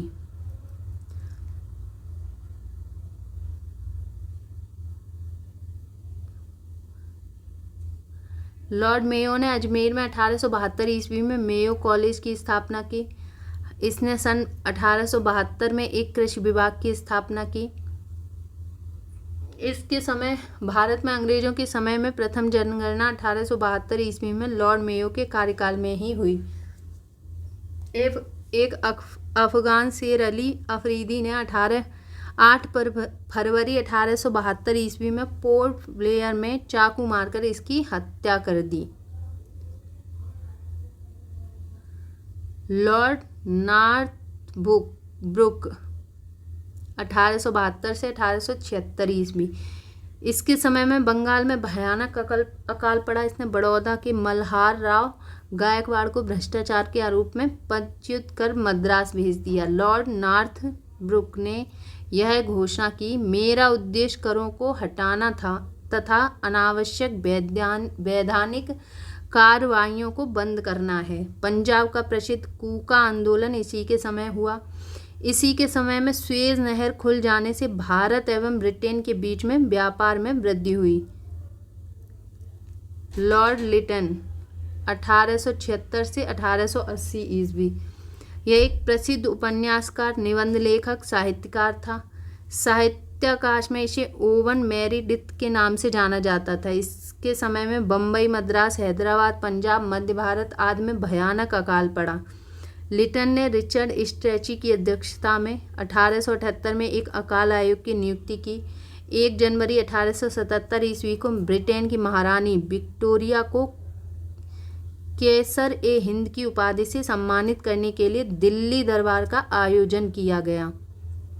मार्च 1878 ईस्वी में लिटन ने भारतीय समाचार पत्र अधिनियम वर्नाक्यूलर प्रेस एक्ट पारित कर भारतीय समाचार पत्रों पर कठोर प्रतिबंध लगा दिया। विशेषकर राष्ट्रवादी समाचार पत्र सोम प्रकाश को प्रतिबंधित प्रतिबंधित करने के लिए इस कानून में प्रावधान था कि अगर किसी अखबार में कोई आपत्तिजनक चीज़ छपती है तो सरकार उसकी प्रिंटिंग प्रेस सहित सारी संपत्ति जब्त कर सकती है। पायनियर अखबार ने वर्नाक्यूलर प्रेस एक्ट 1878 का समर्थन किया। इसी के समय में सन 1878 ईस्वी को भारतीय शास्त्र अधिनियम पारित हुआ, जिसके तहत शस्त्र रखने एवं व्यापार करने के लिए लाइसेंस को अनिवार्य बना दिया गया। इसने सिविल सेवा परीक्षाओं में प्रवेश की अधिकतम आयु सीमा 21 से घटाकर 19 वर्ष कर दी। 1857 में सिविल सेवा परीक्षा में सम्मिलित होने की आयु 23 वर्ष निर्धारित की गई थी। 1859 में आयु सीमा को घटाकर 22 वर्ष और 1866 में 21 वर्ष कर दिया गया था। लिटन ने अलीगढ़ में एक मुस्लिम एंग्लो प्राच्य महाविद्यालय की स्थापना की। लॉर्ड रिपन 1880 से 1884 ईस्वी। प्रधानमंत्री ग्लैडस्टोन के परामर्श पर रिपन ने सर्वप्रथम समाचार पत्रों की स्वतंत्रता को बहाल करते हुए 1882 ईस्वी में वर्नाक्यूलर प्रेस एक्ट को समाप्त कर दिया। भारतीय भाषाओं में प्रकाशित होने वाले समाचार पत्रों को भी वही सुविधाएं दी गईं जो अन्य समाचार पत्रों को प्राप्त थीं। इसने सिविल सेवा में प्रवेश की अधिकतम आयु को 19 वर्ष से 21 वर्ष कर दिया। इसने स्थानीय स्वशासन की शुरुआत की। 18 मई 1882 को स्थानीय स्वशासन संबंधी एक कानून बनाया, जिसके आधार पर विभिन्न प्रांतों में 1883 से 1885 के मध्य स्थानीय स्वशासन संबंधी कानून बनाए गए। इसके समय में ही भारत में सन 1881 ईस्वी में सर्वप्रथम नियमित जनगणना करवाई गई। तब से लेकर अब तक प्रत्येक 10 वर्ष के अंतराल पर जनगणना की जाती है। 1881 की जनगणना में हैदराबाद और राजपूताने को नहीं जोड़ा गया। भारत में पहली बार जनगणना 1872 ईस्वी में हुई, परंतु इसमें भारत के संपूर्ण भागों का प्रतिनिधित्व नहीं हुआ। लगभग 20% भारत का भाग इसमें छूट गया। रिपन के द्वारा ही 1881 में प्रथम कारखाना अधिनियम लाया गया। इसमें 7 वर्ष से कम आयु के बच्चों को काम करने पर प्रतिबंध लगा दिया गया और 7 से 12 वर्ष के श्रमिकों के लिए 9 घंटे से अधिक कार्य कराया जाना प्रतिबंधित कर दिया। यह एक चाय, कॉफ़ी एवं नील की खेती पर लागू नहीं थी। रिपन के समय में शैक्षिक सुधारों के अंतर्गत विलियम हंटर की अध्यक्षता में एक आयोग गठित किया गया। 2 फरवरी 1883 को यूरोपियों के विरुद्ध भारतीय न्यायाधीशों द्वारा मुकदमे की सुनवाई के लिए इल्वर्ट विधेयक प्रस्तुत किया गया, लेकिन यूरोप वासियों के प्रबल विरोध के कारण इसे वापस लेना पड़ा। अंग्रेजों द्वारा इस विधेयक के विरोध में लिए गए विद्रोह को श्वेत विद्रोह के नाम से जाना जाता है। फ्लोरेंस नाइटिंगेल ने रिपन को भारत के उद्धारक की संज्ञा दी। लॉर्ड डफरिन 1884 से 1888 ईस्वी। इसके समय तृतीय आंग्ल बर्मा युद्ध 1885 से 88 हुआ और बर्मा को अंतिम रूप से अंग्रेजी राज में मिला लिया गया। इसी समय Bengal tenancy act, Awadh tenancy तथा पंजाब टेनेंसी एक्ट पारित हुआ। इसके समय की सबसे महत्वपूर्ण घटना थी 28 दिसंबर 1885 को बम्बई में A.O. ह्यूम के नेतृत्व में भारतीय राष्ट्रीय कांग्रेस की स्थापना। लॉर्ड लैंसडाउन 1888 से 1894 ईस्वी। भारत और अफगानिस्तान के मध्य सीमा रेखा डूरन रेखा का निर्धारण इसी समय हुआ। 1891 ईस्वी में दूसरा कारखाना अधिनियम लाया गया, जिसमें स्त्रियों को 11 घंटे प्रतिदिन से अधिक काम करने पर प्रतिबंध लगाया। साथ ही सप्ताह में एक छुट्टी की व्यवस्था की गई। लॉर्ड एल्गिन द्वितीय 1894 से 1899 ईस्वी। भारत को तलवार के बल पर विजित किया गया है और तलवार के बल पर ही इसकी रक्षा की जाएगी। यह कथन किसका था? लॉर्ड एल्गिन द्वितीय का। 1895 से 1898 ईस्वी के मध्य उत्तर प्रदेश, बिहार, पंजाब, मध्य प्रदेश में भयंकर अकाल पड़ा। लॉर्ड कर्जन 1899 से 1805 ईस्वी। 1899 में कर्जन ने भारतीय टंकण और मतपत्र मुद्रा अधिनियम पारित कराकर अंग्रेजी स्वर्ण मुद्रा को भारत की कानूनी मुद्रा घोषित कर दिया। शासन की कार्यक्षमता के आधार पर लॉर्ड कर्जन ने रिपन द्वारा स्थापित स्थानीय स्वशासन की प्रणाली पर आघात किया और 1899 में कलकत्ता कॉरपोरेशन अधिनियम बनाया। कर्जन ने सन 1901 ईस्वी में सर कॉलिन स्कॉट मॉनक्रीफ की अध्यक्षता में एक सिंचाई आयोग, थॉमस रॉबर्टसन की अध्यक्षता में एक रेलवे आयोग, 1902 ईस्वी में सर एंड्रयू फ्रेजर की अध्यक्षता में एक पुलिस आयोग एवं सर थॉमस रैले की अध्यक्षता में विश्वविद्यालय आयोग की स्थापना की। 1904 ईस्वी में भारतीय विश्वविद्यालय अधिनियम वापस किया गया। इसने सर एंटनी मैकडॉनल्ड की अध्यक्षता में एक अकाल आयोग का गठन किया एवं सैन्य अधिकारियों के प्रशिक्षण के लिए क्वेटा में एक कॉलेज की स्थापना की। प्राचीन स्मारक परीक्षण अधिनियम 1904 के द्वारा कर्जन ने भारत में पहली बार ऐतिहासिक इमारतों की सुरक्षा एवं मरम्मत की ओर ध्यान दिया। इस कार्य के लिए कर्जन ने भारतीय पुरातत्व विभाग की स्थापना की। कर्जन के समय 1904 में सहकारी उधार समिति अधिनियम बनाया गया, जिसके सहकारी समितियों की स्थापना करके किसानों को उचित ब्याज पर रुपया कर्ज देने की व्यवस्था की गई। इसने कृषि बैंक भी खुलवाए। 1901 में कृषि इंस्पेक्टर जनरल की नियुक्ति की। 1905 में पूसा में कृषि अनुसंधान संस्था खोली गई। कर्जन के समय ही पहली बार प्रत्येक प्रांत और केंद्र स्तर पर एक निदेशक के अधीन एक पृथक गुप्तचर विभाग की स्थापना की गई। लॉर्ड कर्जन के समय में किचनर परीक्षा को सैनिक प्रशिक्षण में शामिल करके सेना की युद्ध क्षमता को बढ़ाया गया। इसी के कार्यकाल के दौरान कलकत्ता में विक्टोरिया मेमोरियल हॉल का निर्माण हुआ। कर्जन के भारत विरोधी कार्यों में सर्वाधिक महत्वपूर्ण कार्य था 1905 में बंगाल का विभाजन। 19 जुलाई 1905 ईस्वी को बंगाल विभाजन के निर्णय की घोषणा शिमला में की गई और इसका प्रारूप प्रकाशित किया गया। सितंबर 1905 में उसे सम्राट ने भी स्वीकृति दे दी। 16 अक्टूबर 1905 को इस बंगाल विभाजन की योजना को लागू किया गया। बंगाल को दो प्रांतों में बांट दिया गया, पूर्वी बंगाल असम प्रांत, दूसरा पश्चिमी बंगाल। पूर्वी बंगाल का मुख्यालय ढाका में बनाया गया। पूर्वी बंगाल का ले गवर्नर ब्लूमफील्ड फुलर को पश्चिमी बंगाल का ले गवर्नर एंड्रयू फ्रेजर को बनाया गया। गवर्नर जनरल की कार्यकारिणी के सैनिक सदस्य के अधिकारों के प्रश्न पर कर्जन का प्रधान सेनापति किचनर से मतभेद हो गया, जिसमें भारत सचिव ने किचनर का पक्ष लिया। इससे असंतुष्ट होकर अगस्त 1905 में लॉर्ड कर्जन ने त्यागपत्र दे दिया। लॉर्ड मिंटो द्वितीय 1905 से 1910 ईस्वी। लॉर्ड मिंटो द्वितीय 1905 से 1910 ईस्वी। इसके समय में आगा खां सलीम उल्ला खां के द्वारा ढाका में 1906 ईस्वी में मुस्लिम लीग की स्थापना की गई। 1907 के कांग्रेस के सूरत अधिवेशन में कांग्रेस का विभाजन हो गया। इसके शासनकाल में 1907 ईस्वी में आंग्ल एवं रूसी प्रतिनिधिमंडलों के बीच बैठक हुई। समाचार पत्र अधिनियम प्रेस एक्ट 1908 पारित हुआ। बाल गंगाधर तिलक की राजद्रोह के आरोप में 22 जुलाई 1908 को गिरफ्तारी एवं 6 वर्ष की सजा सुनाई गई। गवर्नर जनरल की काउंसिल के सदस्य के रूप में एसपी सिन्हा की नियुक्ति की गई। मुसलमानों के लिए अलग निर्वाचन व्यवस्था मार्ले मिंटो सुधार अधिनियम 1909 ईस्वी के द्वारा किया गया। लॉर्ड हार्डिंग द्वितीय 1910 से 1916 ईस्वी। इसके समय में ब्रिटेन के राजा जॉर्ज पंचम भारत आए। 12 दिसंबर 1911 ईस्वी में दिल्ली में एक भव्य दरबार का आयोजन हुआ। यहाँ पर बंगाल विभाजन को रद्द करने की घोषणा की गई। भारत की राजधानी कलकत्ता से दिल्ली स्थानांतरित करने की घोषणा की गई। 1912 ईस्वी में दिल्ली भारत की राजधानी बनी।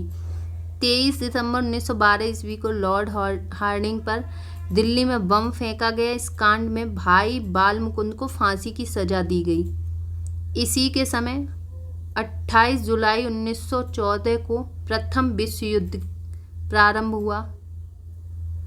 इसी के शासनकाल में फिरोज शाह मेहता ने बॉम्बे क्रॉनिकल, गणेश शंकर विद्यार्थी ने प्रताप का प्रकाशन किया। 1916 ईस्वी में लॉर्ड हार्डिंग को बनारस हिंदू विश्वविद्यालय का कुलाधिपति नियुक्त किया गया? लॉर्ड चेम्सफोर्ड, 1916 से 1921 ईस्वी।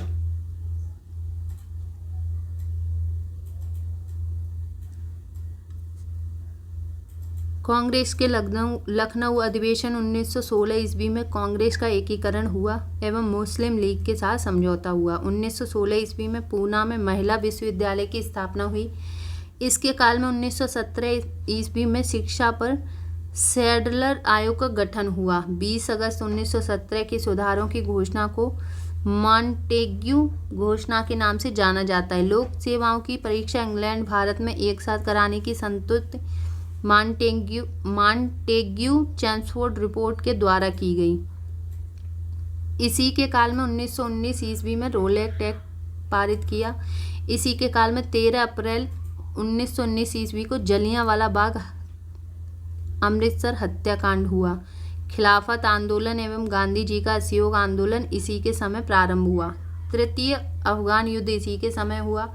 अक्टूबर 1920 में मानवेंद्र नाथ रॉय MN रॉय ने भारतीय कम्युनिस्ट पार्टी ताशकंद समूह का गठन किया। लॉर्ड रीडिंग, 1921 से 1926 ईस्वी। 1921 में मोपला विद्रोह हुआ। इसके काल में ही प्रिंस ऑफ वेल्स ने नवंबर 1921 में भारत की यात्रा की। पूरे भारत में हड़ताल का आयोजन किया गया। 5 फरवरी 1922 को घटी चौरी चौरा कांड उत्तर प्रदेश के गोरखपुर जिले में। कांड के बाद गांधी जी ने अपना असहयोग आंदोलन वापस ले लिया। भारत में 1922 से इलाहाबाद में सिविल सेवा परीक्षा की शुरुआत हुई। 1922 में विश्व भारती विश्वविद्यालय ने कार्य करना प्रारंभ किया। 1923 ईस्वी में चित्तरंजन दास एवं मोतीलाल नेहरू ने इलाहाबाद में कांग्रेस के अंतर्गत स्वराज पार्टी की स्थापना की। 1923 ईस्वी के चुनाव में इस दल को मध्य प्रांत एवं बंगाल में पूर्ण बहुमत मिला। 1925 ईस्वी में प्रसिद्ध आर्य समाजी राष्ट्रवादी नेता स्वामी श्रद्धानंद की हत्या कर दी गई। लॉर्ड इरविन, 1926 से 1931 ईस्वी। 3 फरवरी 1928 को साइमन कमीशन बम्बई पहुंचा। लाला लाजपत राय की मृत्यु के बदले में भारतीय चरमपंथियों द्वारा दिल्ली के असेंबली हॉल में 1929 ईस्वी में बम फेंका गया। लाहौर जेल में जतिन दास ने 13 जुलाई 1929 ईस्वी को भूख हड़ताल शुरू की। वह भूख हड़ताल के 64वें दिन 13 सितंबर 1929 को उनकी मृत्यु हो गई। भूख हड़ताल का कारण भारतीय एवं अंग्रेज कैदियों के बीच व्यवहार में किया जाने वाला भेदभाव था। 1929 ईस्वी में लाहौर के कांग्रेस के लाहौर अधिवेशन में पूर्ण स्वराज का लक्ष्य निर्धारित किया गया और 26 जनवरी 1930 को स्वतंत्रता दिवस मनाने की घोषणा की गई। 26 जनवरी 1930 को स्वतंत्रता दिवस मनाने की घोषणा की गई। सविनय अवज्ञा आंदोलन के दौरान महात्मा गांधी को 5 मई 1930 को गिरफ्तार कर लिया गया। 25 जनवरी 1931 ईस्वी को वायसराय इरविन बिना कोई शर्त के उन्हें रिहा कर दिया। 12 नवंबर 1930 ईस्वी में लंदन में प्रथम गोलमेज सम्मेलन हुआ। इस सम्मेलन में कांग्रेस ने भाग नहीं लिया।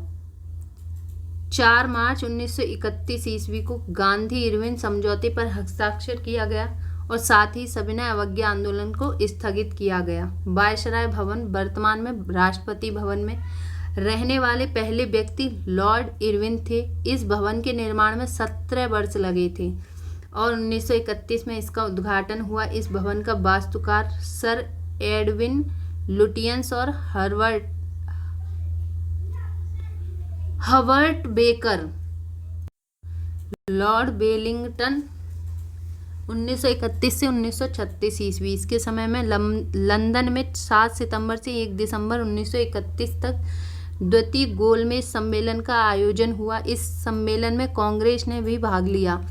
कांग्रेस का प्रतिनिधित्व गांधी जी ने किया। दूसरे गोलमेज सम्मेलन की असफलता के बाद गांधी जी ने 3 जनवरी 1932 ईस्वी को दोबारा सविनय अवज्ञा आंदोलन प्रारंभ किया।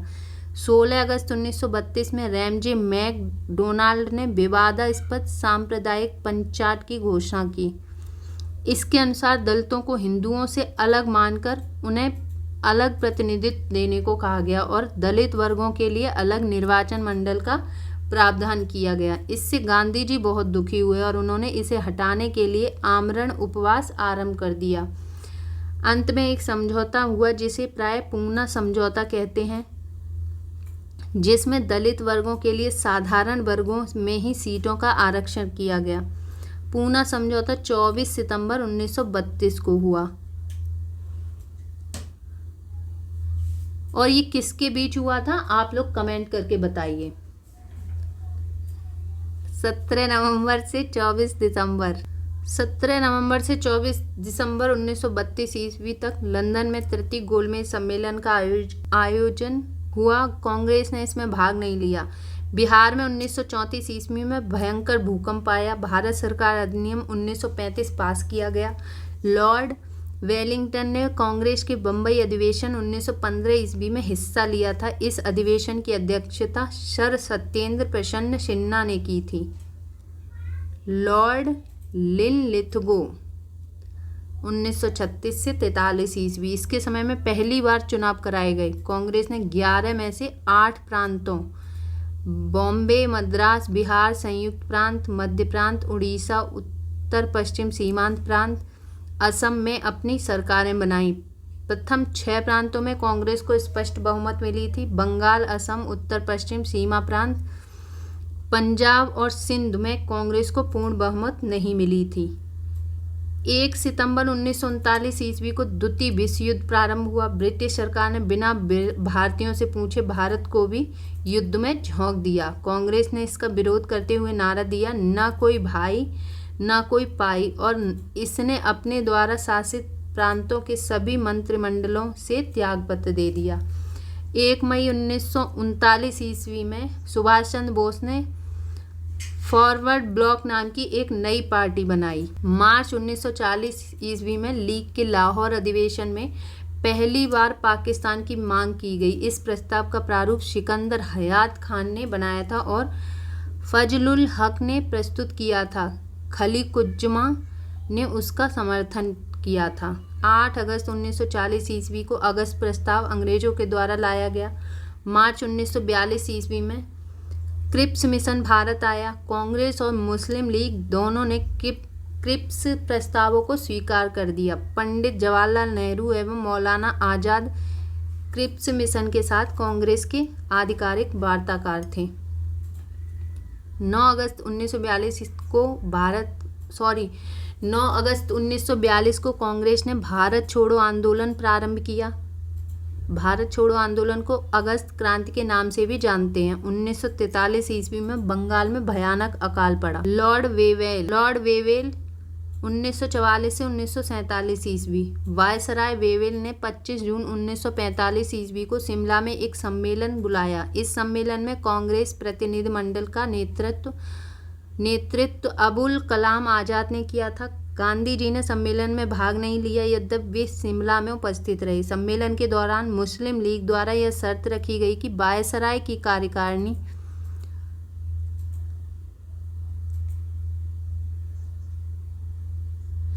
परिषद में नियुक्त होने वाले सभी मुस्लिम सदस्यों का चयन वह स्वयं करेगी। मुस्लिम लीग का यह अड़ियल रुख 14 जुलाई तक बना रहा था। वेवेल 14 जुलाई 1945 को सम्मेलन की विफलता की घोषणा की।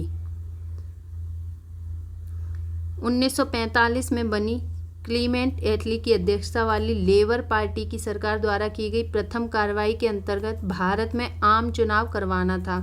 दिसंबर 1945 ईस्वी में घोषित चुनाव परिणामों में केंद्रीय विधानसभा तथा प्रांतीय विधानमंडलों में कांग्रेस को पर्याप्त बहुमत मिला। केंद्रीय विधानसभा में कांग्रेस को निर्वाचन क्षेत्रों में 91.3% मत मिले। मुस्लिम लीग ने सभी मुस्लिम सीटें जीत लीं। प्रांतीय विधानमंडल में कांग्रेस को बम्बई, मद्रास, संयुक्त प्रांत बिहार, उड़ीसा और मध्य प्रांत में पूर्ण बहुमत मिला।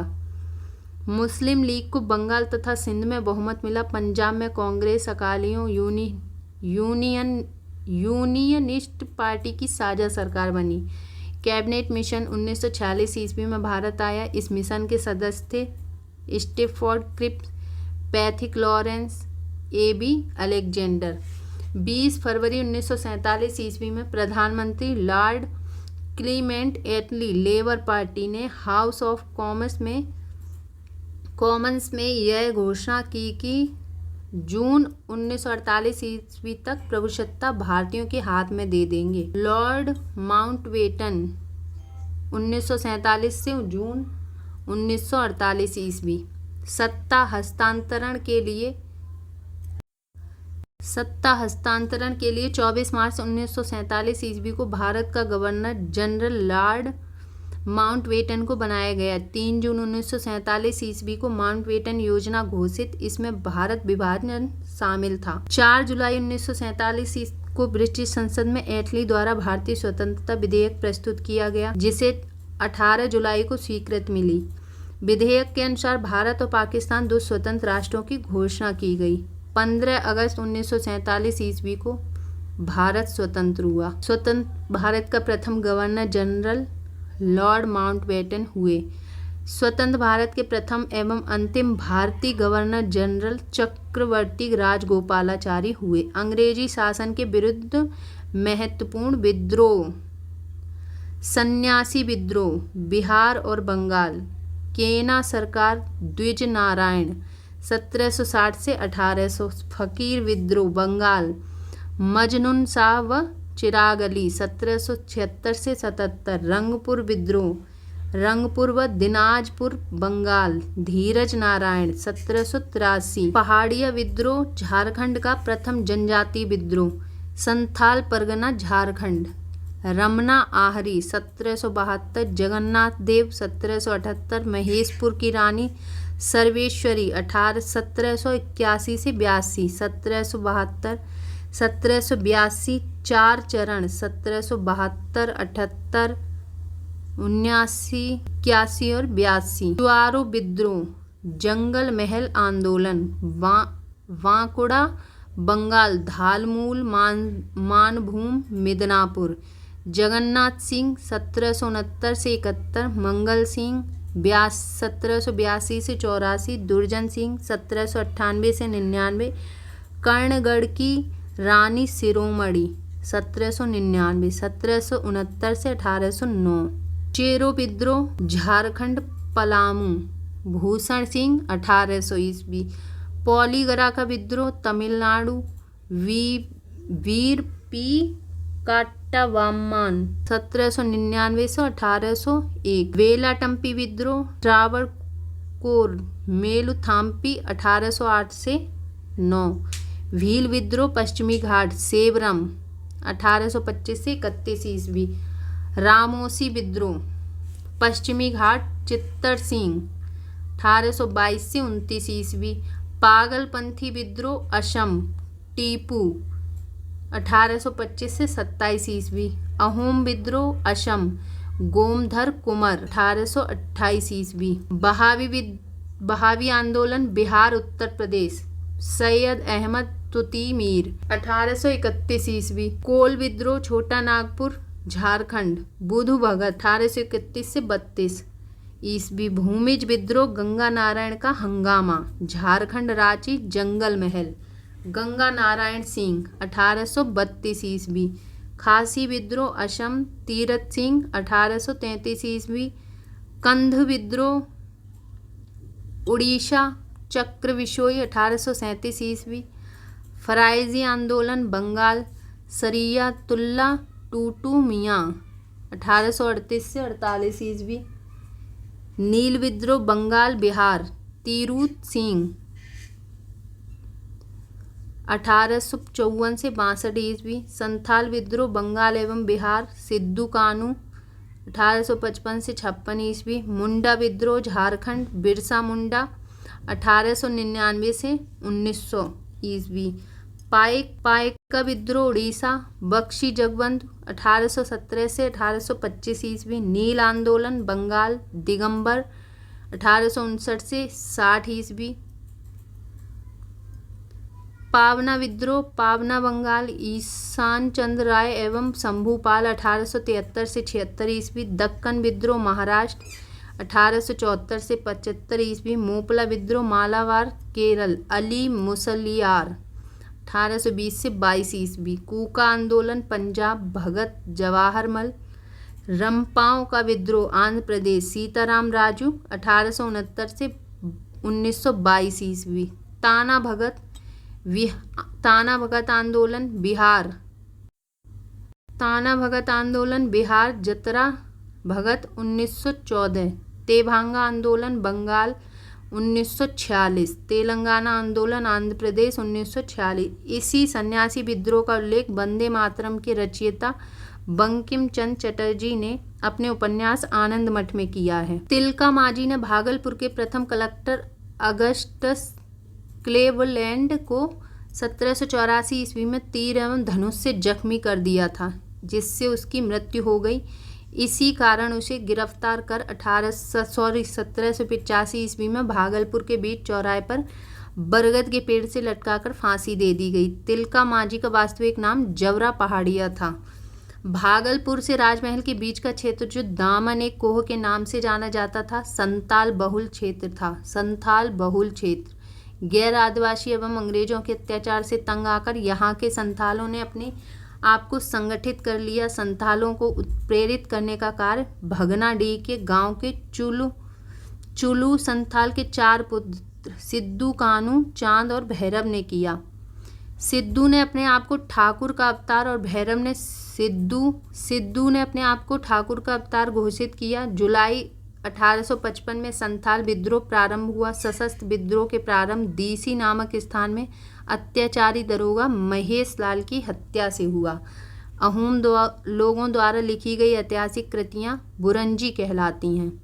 बिरसा मुंडा का जन्म 15 नवंबर 1875 ईस्वी को खूंटी जिले के तमाड़ के निकट उलीहातू नामक गांव में हुआ था। 1895 में बिरसा ने अपने आप को ईश्वर का दूत घोषित किया। उड़ीसा के कंद आदिवासियों के बीच मारियाह प्रथा, मानव बलि प्रथा का प्रचलन था। भगत जवाहर मल के शिष्य राम सिंह ने 1872 ईस्वी में अंग्रेजों का कड़ाई से सामना किया। बाद में इन्हें कैद कर रंगून भेज दिया गया, जहां 1885 ईस्वी में इनकी मृत्यु हो। 1857 ईस्वी की महान क्रांति। 1856 में अंग्रेजों ने पुरानी बंदूक ब्राउन बेस के स्थान पर नई एनफील्ड राइफल को प्रयोग करने का निर्णय लिया। उसके लिए जो कारतूस बनाए गए उन्हें राइफल में भरने से पहले मुंह से खोलना पड़ता था।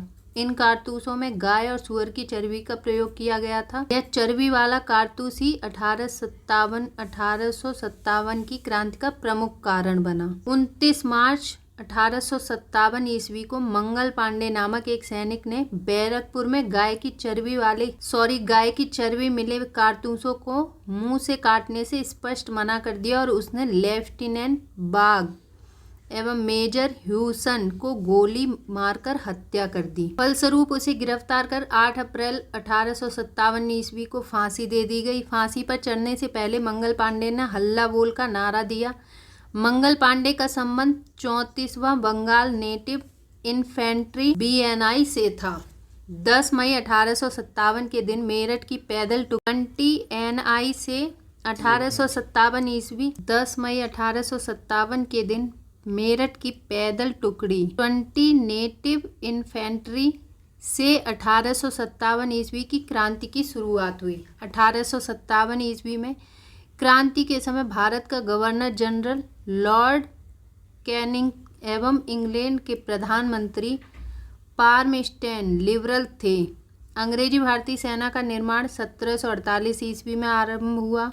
उस समय मेजर स्ट्रिंजर लॉरेंस को अंग्रेजी भारतीय सेना का जनक पुकारा गया। 1857 के विद्रोह के पश्चात सेना का पूर्ण रूप से पुनर्गठन किया गया, जिसका मुख्य उद्देश्य था एक और विद्रोह न होने देना। इसके लिए स्थापित पील कमीशन की रिपोर्ट पर सेना में भारतीय सैनिकों की तुलना में यूरोपीय सैनिकों का अनुपात बढ़ाया गया तथा उच्च सैनिक पदों पर अब भारतीयों की नियुक्ति पूर्ण रूप से प्रतिबंधित कर दी गई, जो पहले से ही प्रतिबंधित थी।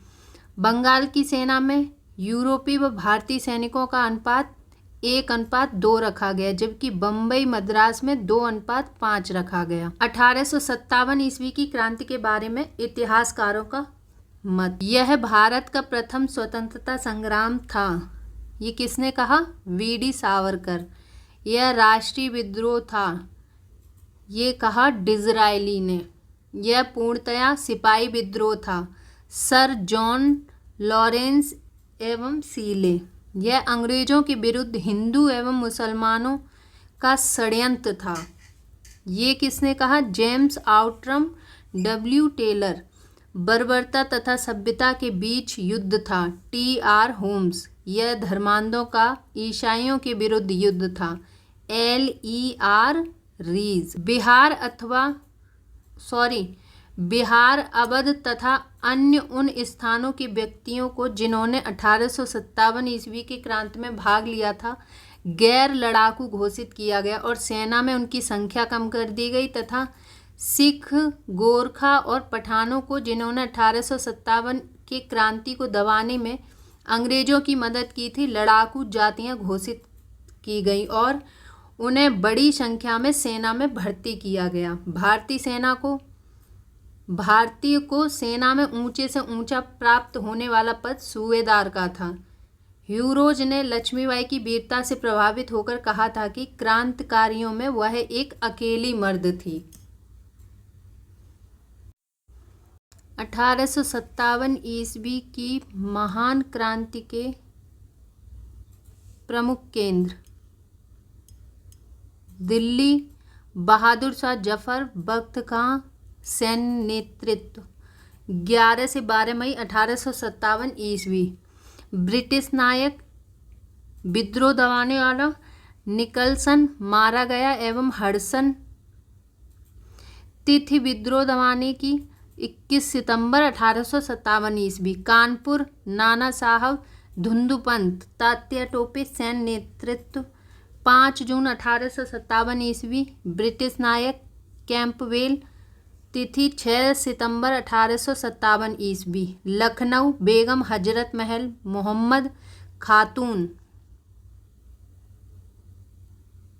मोहम्मदी खातून। विद्रोह की तिथि 4 जून 1857 ईस्वी। ब्रिटिश नायक हेनरी लॉरेंस कैंपबेल जो मारा गया था। तिथि मार्च 1858 ईस्वी। झांसी केंद्र झांसी। भारतीय नायक रानी लक्ष्मीबाई। विद्रोह की तिथि जून 1857 ईस्वी। ब्रिटिश नायक ह्यूरोज। तिथि 3 अप्रैल 1858 ईस्वी। इलाहाबाद, लियाकत अली 1857 ईस्वी। कर्नल नील 1858 ईस्वी। जगदीशपुर, कुंवर सिंह अगस्त 1857 ईस्वी। ब्रिटिश नायक विलियम टेलर एवं विसेंट आयर 1858 ईस्वी। बरेली, खान बहादुर खान 1857 ईस्वी। ब्रिटिश नायक हडसन 1858 ईस्वी। फैजाबाद, मौलवी अहमदुल्ला 1857 ईस्वी। ब्रिटिश नायक कर्नल नील 1858 ईस्वी। फतेहपुर, अजीमुल्ला 1857 ईस्वी। जनरल रेनल्ड 1858 ईस्वी। तात्या टोपे का वास्तविक नाम रामचंद्र पांडुरंग था। उन्हें सिंधिया के सामंत मान सिंह ने धोखा देकर पकड़वा दिया। 18 अप्रैल 1859 को शिवपुरी में अंग्रेजों द्वारा इन्हें फांसी पर लटका दिया गया था। बेगम हजरत महल का जन्म 1820 में और मृत्यु 1879 में नेपाल में हुई। उन्हें काठमांडू के जामा मस्जिद में दफनाया गया। भारत का स्वतंत्रता संघर्ष। पहला अंग्रेज विरोधी संघर्ष सन्यासियों के द्वारा शुरू किया गया। 1887 ईस्वी में दादा भाई नौरोजी ने इंग्लैंड में करजन भारतीय सुधार समिति की स्थापना की। कांग्रेस पर कुछ विशेष टिप्पणियां। कांग्रेस केवल। भारत का स्वतंत्रता संघर्ष। पहला अंग्रेज विरोधी संघर्ष सन्यासियों के द्वारा शुरू किया गया। 1887 ईस्वी में दादा भाई नौरोजी ने इंग्लैंड में भारतीय सुधार समिति की स्थापना की। कांग्रेस पर कुछ विशेष टिप्पणियां। डफरिन। कांग्रेस केवल सूक्ष्मदर्शी अल्पसंख्यक का प्रतिनिधित्व करती है। करजन। कांग्रेस लड़खड़ाकर गिर रही है। भारत में रहते हुए मेरी इच्छा है कि उसे शांतिपूर्वक मरने में मदद कर सकूं। अरविंद घोष। कांग्रेस क्षय रोग से मरने ही वाली है। बंकिम चंद्र चटर्जी, कांग्रेस के लोग पदों के भूखे राजनीतिज्ञ हैं। अश्वनी कुमार दत्त, कांग्रेस का सम्मेलन 3 दिन का तमाशा है। लाला लाजपत राय, कांग्रेस लॉर्ड डफरिन की दिमाग की उपज है। बिपिन चंद्र पाल, कांग्रेस याचना करने वाली संस्था है। 1887 ईस्वी के बाद ब्रिटिश सरकार का रुख कांग्रेस के प्रति कठोर होता चला गया। नौरोजी दत्त एवं बाचा ने धन निकास के सिद्धांत का प्रतिपादन किया। दादा भाई नौरोजी ने धन का पलायन सिद्धांत का वर्णन अपनी पुस्तक poverty and un British rule in India में किया है। ब्रिटिश हाउस ऑफ कॉमन्स का चुनाव लड़ने वाले सर्वप्रथम भारतीय दादा भाई नौरोजी थे। इन्होंने लिबरल पार्टी के उम्मीदवार के रूप में फिसवरी से 1892 ईस्वी में चुनाव जीता था। लॉर्ड कर्जन ने 20 जुलाई 1905 ईस्वी को बंगाल विभाजन के निर्णय की घोषणा की। बंगाल विभाजन के विरोध में 7 अगस्त 1905 को कलकत्ता के टाउन हॉल में स्वदेशी आंदोलन की घोषणा की गई। बंगाल विभाजन 16 अक्टूबर 1905 को प्रभावी हुआ। इस दिन पूरे बंगाल में शोक दिवस मनाया गया। रविन्द्रनाथ टैगोर के आह्वान पर इस दिन को राखी दिवस के रूप में मनाया गया। स्वदेशी आंदोलन में वंदे मातरम, विभाजन नहीं चाहिए एवं बंगाल एक है आदि नारे लगाए गए। स्वदेशी आंदोलन का विचार सर्वप्रथम कृष्ण कुमार मित्र के पत्र संजीवनी में 1905 में प्रस्तुत किया गया था। आंध्र के डेल्टा इलाकों में स्वदेशी आंदोलन को वंदे मातरम आंदोलन के नाम से जाना जाता था। स्वदेशी आंदोलन का दिल्ली में नेतृत्व सैयद हैदर राजा, मद्रास में चिदम्बरम पिल्ले, पूना व मुंबई में तिलक ने, पंजाब में लाला लाजपत राय ने किया। 1906 में कलकत्ता में हुए कांग्रेस अधिवेशन की अध्यक्षता करते हुए दादा भाई नौरोजी ने पहली बार स्वराज की मांग प्रस्तुत की। स्वराज शब्द का पहली बार प्रयोग स्वामी दयानंद सरस्वती ने किया।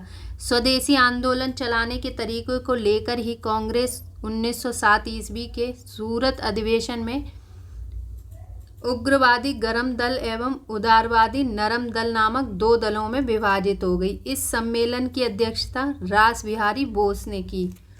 स्वदेशी आंदोलन के अवसर पर ही रविन्द्रनाथ ठाकुर ने अपना प्रसिद्ध गीत आमार सोनार बंगला लिखा। बाद में यही गीत बांग्लादेश का राष्ट्रीय गीत बना। स्वदेशी आंदोलन के प्रचार प्रसार के लिए अश्विनी कुमार दत्ता ने बारिशल में स्वदेशी बांधव समिति की स्थापना की। 1893 ईस्वी का वर्ष एक परिवर्तन बिंदु।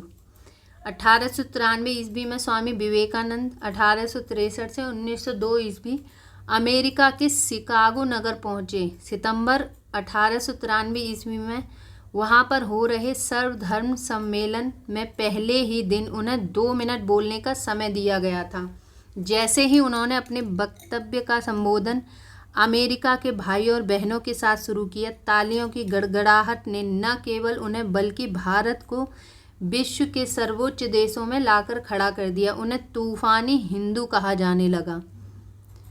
1893 ईस्वी में 14 वर्ष के बाद योगीराज अरविंद घोष 1872 से 1950 ईस्वी की भारत भूमि पर वापसी हुई। 1893 ईस्वी में उन्होंने एक लेखमाला न्यू लैम्प फॉर ओल्ड प्रकाशित किया। 16 नवंबर 1893 को एनी बेसेंट 1847 से 1933 ईस्वी भारत आई। वे वाराणसी शहर में रहने लगीं। उन्होंने भारतीयों से कहा कि मैं हृदय से तुम्हारे साथ हूँ और संस्कृति से भी मैं तुम ही लोगों में से एक हूँ। 1893 ईस्वी में महात्मा गांधी 1869 1948 ईस्वी अब्दुल्ला सेठ नामक व्यापारी के मुकदमे में दक्षिण अफ्रीका गए। क्रांतिकारी गतिविधियों की दृष्टि से भी 1893 ईस्वी का वर्ष महत्वपूर्ण है। नासिक में चापेकर बंधुओं ने एक गुप्त संस्था Society for the Removal of Obstacles to the Hindu Religion स्थापित की।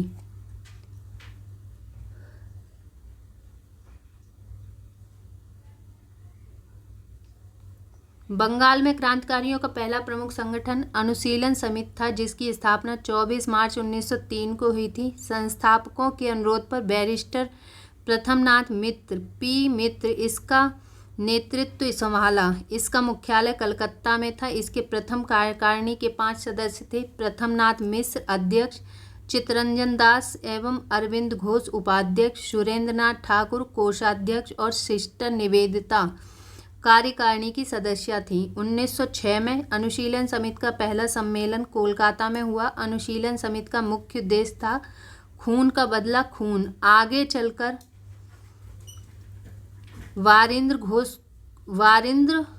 कुमार घोष, अविनाश भट्टाचार्य एवं भूपेंद्र नाथ दत्त का गुट अनुशीलन समिति पर प्रभावी हो गया और उन्होंने आंदोलन को और उग्रता प्रदान की। इन लोगों ने 1905 में भवानी मंदिर नामक अपनी पहली पुस्तक प्रकाशित की, जिसमें कहा गया था कि क्रांतिकारी राजनीतिक सन्यासी का जीवन तब तक बिताएं जब तक वह स्वाधीनता प्राप्त न हो। अक्टूबर 1907 में अविनाश चंद्र भट्टाचार्य द्वारा प्रकाशित वर्तमान रणनीति उनकी दूसरी पुस्तक थी, जिसमें कहा गया था कि भारत की स्वतंत्रता प्राप्ति के लिए फौजी शिक्षा और युद्ध आवश्यक है। इसके लिए छापामार युद्ध अपनाने के लिए कहा गया था। अनुशीलन समिति ने हेमचंद दास कानूनगो को पेरिस भेजा, जिसने रूसी क्रांतिकारी निकोलस समफ्रांस्की से बम बनाना सीखा। वारिंद्र कुमार घोष, भूपेंद्र नाथ दत्त, अविनाश चंद्र भट्टाचार्य ने 1906 में युगांतर नामक साप्ताहिक पत्रिका प्रकाशित किया। युगांतर के प्रथम संपादक भूपेंद्र नाथ दत्त को 1907 ईस्वी में 1 वर्ष की कड़ी सजा दी गई। 1908 में यह पत्र बंद कर देना पड़ा। ढाका अनुशीलन समिति की स्थापना पी मित्रा एवं पुलिन दास ने 1904 ईस्वी में ढाका में की थी। ढाका में इसकी लगभग 500 शाखाएं थीं।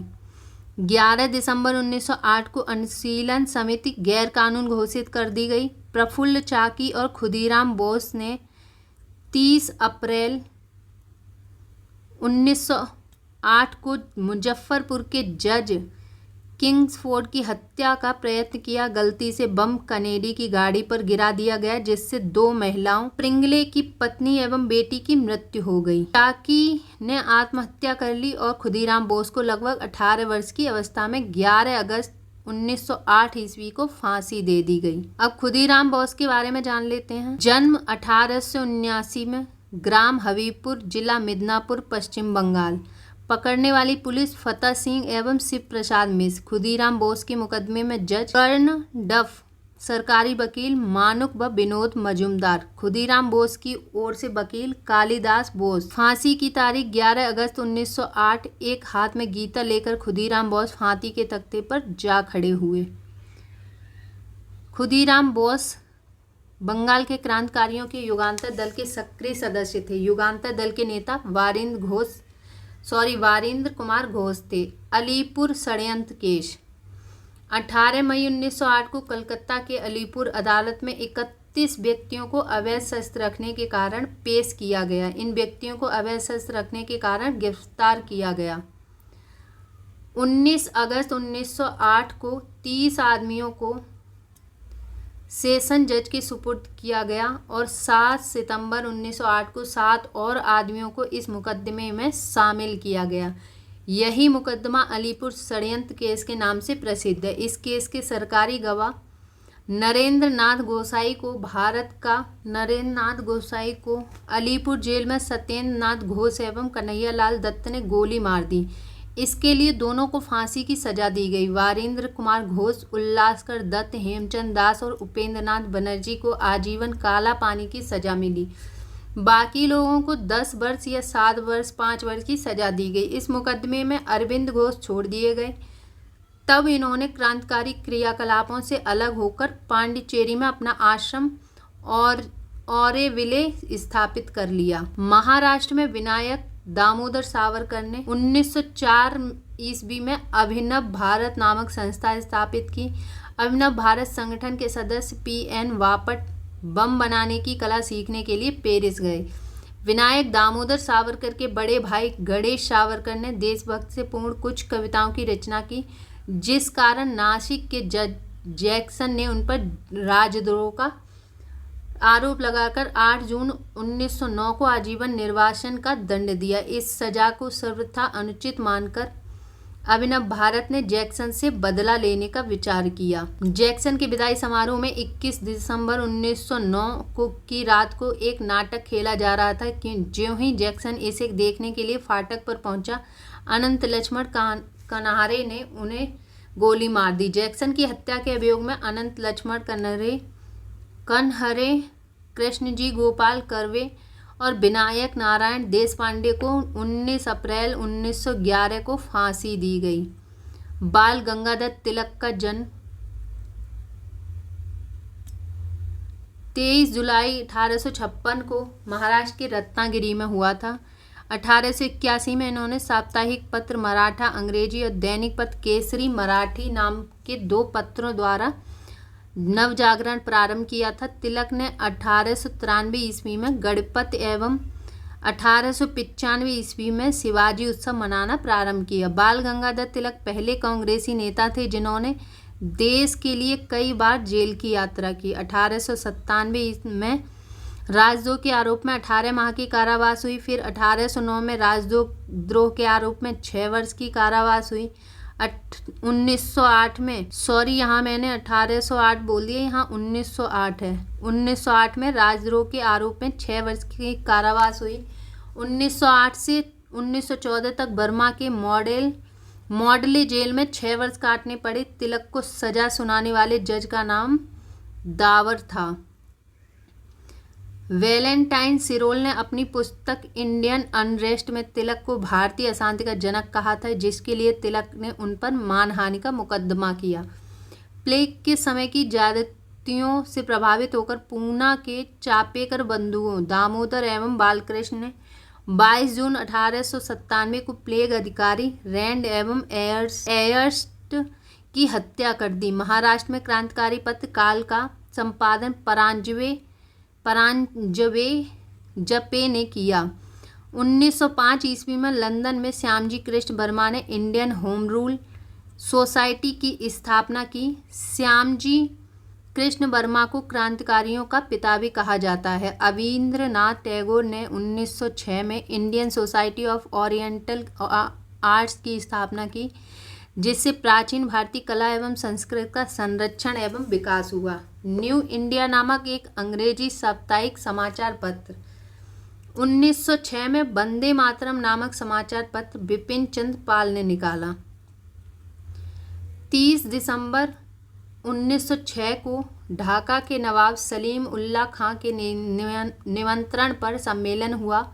नवाब बकारुल मुल्क इसके अध्यक्ष थे। इसी सम्मेलन में अखिल भारतीय मुस्लिम लीग का उदय हुआ, जिसका मुख्यालय लखनऊ में था। लीग का संविधान 1907 ईस्वी में कराची में बना और इस संविधान के अनुसार प्रथम अधिवेशन 1908 में अमृतसर में हुआ, जिसकी अध्यक्षता सैयद इमाम ने की।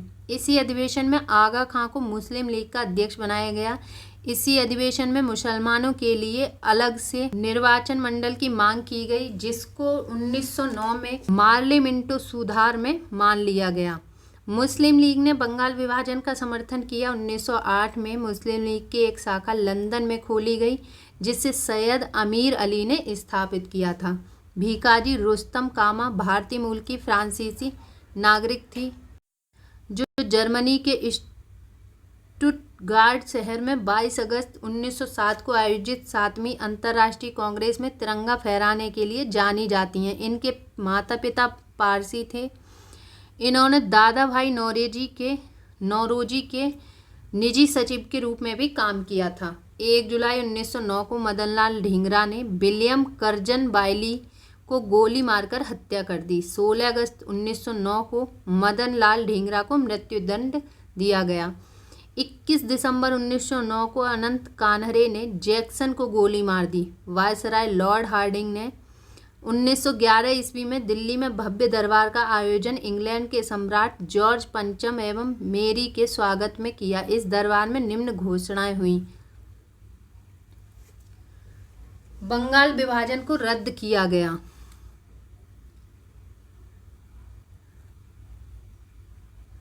बंगाल भाषी क्षेत्रों को मिलाकर अलग अलग प्रांत बनाया गया। बिहार एक अलग राज्य बना जिसमें उड़ीसा भी शामिल था। राजधानी को कलकत्ता से दिल्ली स्थानांतरित करने की घोषणा हुई। 1 अप्रैल 1912 ईस्वी में दिल्ली भारत की राजधानी बनी।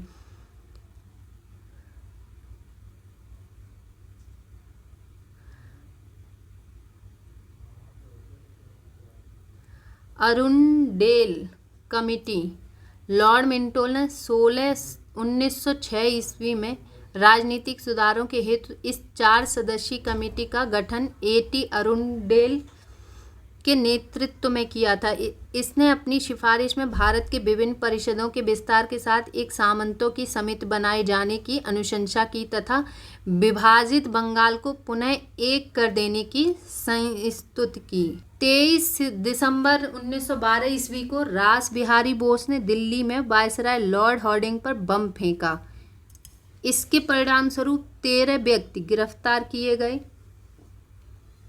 इसमें प्रमुख थे मास्टर अमीचंद, दीनानाथ, अवध बिहारी लाल, बाल मुकुंद, बसंत कुमार, विश्वास, हनुमंत सहाय एवं बलराज। दीनानाथ दबाव में आकर सरकारी गवाह बन गए और मास्टर अमीचंद, अवध बिहारी लाल, बाल मुकुंद एवं बसंत कुमार विश्वास को फांसी दे दी गई।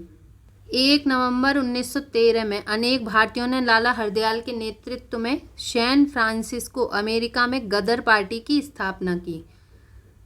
यहाँ प्रश्न भी बन सकता है, गदर पार्टी की स्थापना किसने की? लाला हरदयाल ने। सोहन सिंह भाखना इसके प्रथम अध्यक्ष, लाला हरदयाल इसके प्रथम मंत्री, काशीराम कोषाध्यक्ष चुने गए। 1 नवंबर 1993 को गदर अखबार का पहला अंक प्रकाशित हुआ जो उर्दू में था। 9 दिसंबर 1913 से यह गुरमुखी में छपने लगा। इसके प्रत्येक अंक के पहले पृष्ठ पर छपता था अंग्रेजी राज का काला चिट्ठा, अंग्रेजी राज का कच्चा चिट्ठा। ओमागाटामारू जापानी जहाज को बाबा गुरुदत्त सिंह 1914 ईस्वी में किराए पर लिया था। यह जलियान 351 यात्रियों के साथ 26 सितंबर 1914 ईस्वी को हुगली पहुंचा। बजबज नामक इस बंदरगाह पर जहाज पहुंचने पर तलाशी हुई और संघर्ष हुआ। 18 यात्री मार दिए गए और लगभग 25 यात्री घायल हुए। 1915 ईस्वी में अंग्रेज सरकार ने कैसर-ए-हिंद की उपाधि से महात्मा गांधी को सम्मानित किया। लखनऊ के अधिवेशन 1916 ईस्वी में कांग्रेस के दोनों दलों में एकता हो गई। इसी अधिवेशन में मुस्लिम लीग ने भी कांग्रेस से मिलकर एक संयुक्त समिति की स्थापना की। मुस्लिम लीग के 1916 के लखनऊ सम्मेलन की अध्यक्षता मोहम्मद अली, यहाँ गलत लिखा है, यहाँ जिन्ना होगा, जिन्ना, मोहम्मद अली जिन्ना ने की थी। जिन्ना और तिलक के विशेष प्रयास से ही 1916 में लीग एवं कांग्रेस के बीच समझौता हुआ था।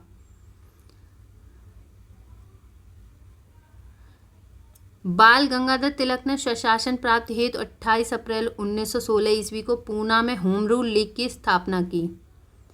इसके अध्यक्ष जोसेफ बपिस्ता तथा सचिव NC केलकर थे। तिलक ने अपने अखबार मराठा, अंग्रेजी तथा केसरी मराठी के माध्यम से होम रूल लीग का प्रचार प्रसार किया।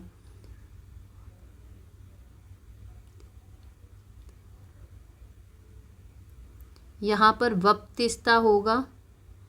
एनी बेसेंट ने सितंबर 1916 ईस्वी में अडयार मद्रास में होम रूल लीग की स्थापना की। जॉर्ज अरुणडेल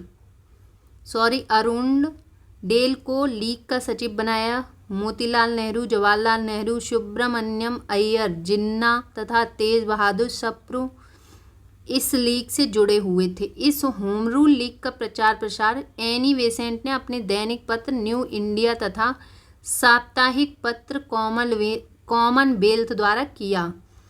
गोपाल कृष्ण गोखले ने अपने संगठन सर्वेंट ऑफ इंडिया सोसाइटी के सदस्यों को होम रूल लीग आंदोलन में भाग लेने की अनुमति नहीं दी। गांधी जी ने प्रथम विश्व युद्ध के समय से लोगों को सेना में भर्ती होने के लिए प्रोत्साहित किया, इसलिए लोग इन्हें भर्ती कराने वाला सार्जेंट कहने लगे। 1916 ईस्वी में गांधी जी ने अहमदाबाद के करीब साबरमती आश्रम की स्थापना की।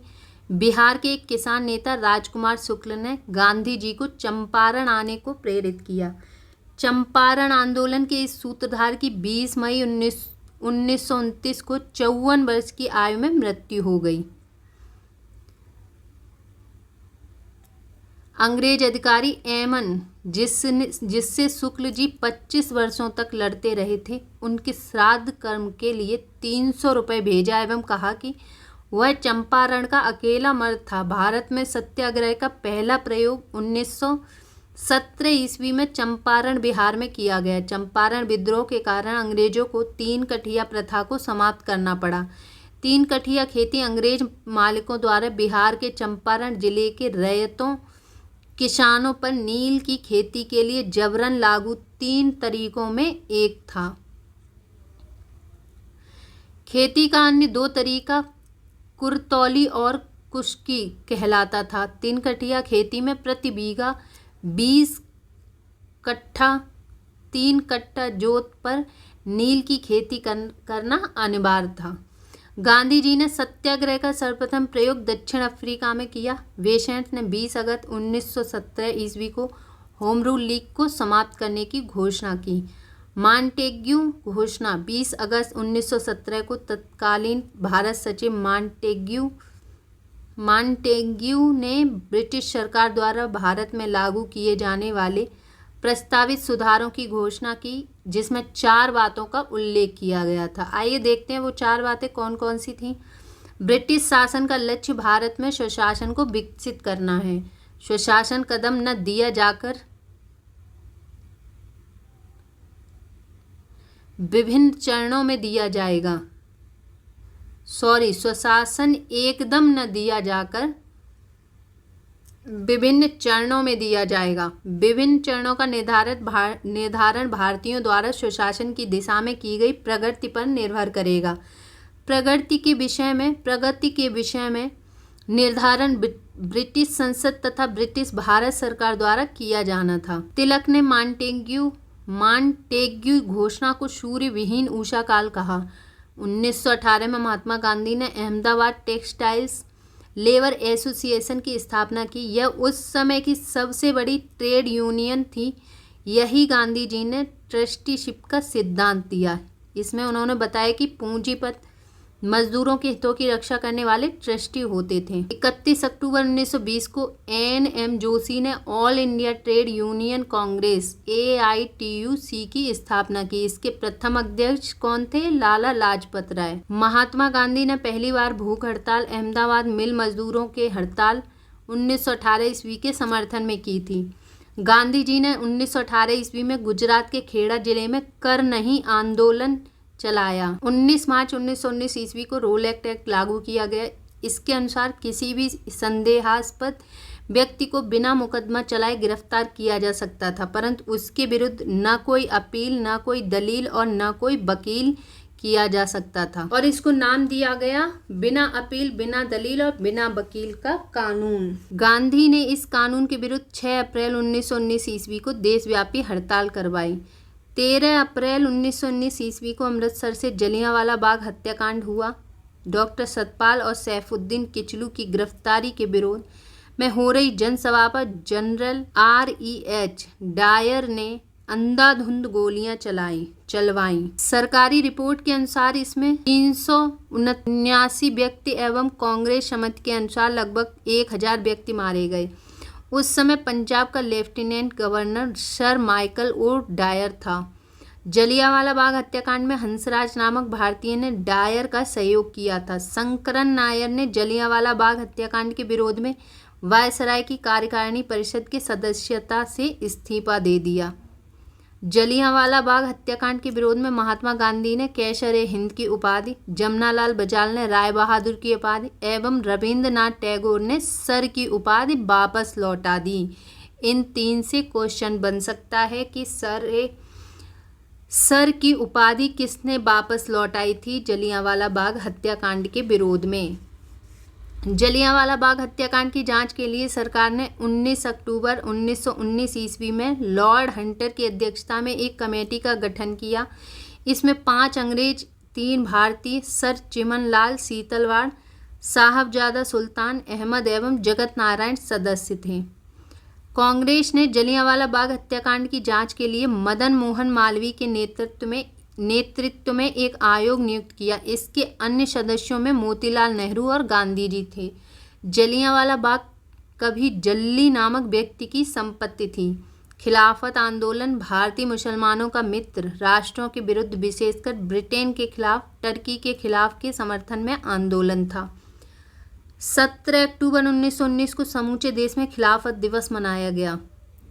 23 नवंबर 1919 ईस्वी को हिंदू और मुसलमानों की संयुक्त कॉन्फ्रेंस हुई, जिसकी अध्यक्षता महात्मा गांधी ने की। रोलेट एक्ट, जलियांवाला बाग हत्याकांड और खिलाफत आंदोलन के उत्तर में गांधी जी ने 1 अगस्त 1920 ईस्वी को असहयोग आंदोलन प्रारंभ किया। असहयोग आंदोलन की पुष्टि भारतीय राष्ट्रीय कांग्रेस ने दिसंबर 1920 के नागपुर अधिवेशन में की। इसके प्रस्ताव को CR दास ने प्रस्तावित किया। मोहम्मद अली को सर्वप्रथम असहयोग आंदोलन में गिरफ्तार किया गया। मोहम्मद अली जिन्ना, एनी बेसेंट तथा बिपिन चंद्र पाल कांग्रेस के असहयोग आंदोलन से सहमत नहीं थे, अतः उन्होंने कांग्रेस छोड़ दी। असहयोग आंदोलन के दौरान विदेशी वस्त्रों को जलाए जाने पर रविन्द्रनाथ टैगोर ने महात्मा गांधी को लिखा कि यह निष्ठुर बर्बादी है। चलिए चंद्रशेखर आज़ाद के बारे में देखते हैं। चंद्रशेखर आज़ाद पंडित जी, पूरा नाम चंद्रशेखर सीताराम तिवारी, जन्म स्थान भावरा झाबुआ जिला, वर्तमान में जिला अलीराजपुर मध्य प्रदेश। जन्म तिथि 23 जुलाई 1906 ईस्वी। पिता पंडित सीताराम तिवारी, माता जगरानी देवी। शहीद स्थल अल्फ्रेड पार्क इलाहाबाद। शहीद तिथि 27 फरवरी 1931 ईस्वी। संबंधित संगठन नौजवान सभा, कृति किसान party, Hindustan socialist Republic association.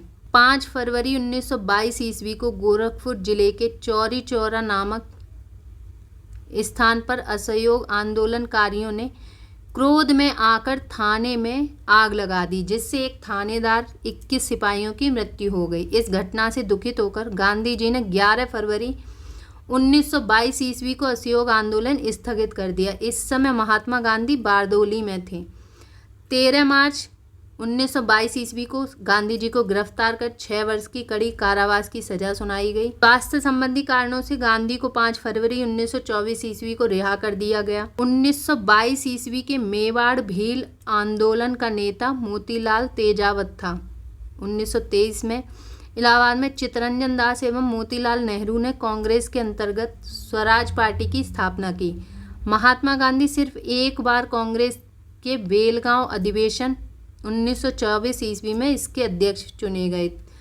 Sachin Sanyal ने 1924 ईस्वी में कानपुर में हिंदुस्तान रिपब्लिकन एसोसिएशन की स्थापना की। भगत सिंह ने 1928 ईस्वी में दिल्ली स्थित फिरोजशाह कोटला में हिंदुस्तान सोशलिस्ट रिपब्लिकन एसोसिएशन की स्थापना की। 9 अगस्त 1925 ईस्वी को 10 व्यक्तियों ने सहारनपुर से लखनऊ की ओर जा रही 8 डाउन ट्रेन से रेल विभाग का खजाना काकोरी नामक स्थान पर लूट लिया। इसे ही काकोरी कांड कहा गया।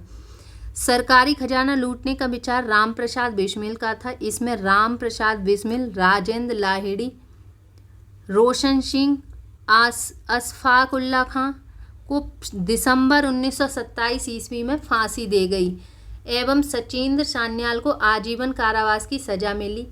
मनमथ नाथ गुप्त को 14 वर्ष की कैद हुई। रामप्रसाद बिस्मिल यह कहते हुए कि मैं राज्य के पतन की इच्छा करता हूँ, फांसी पर लटक गए।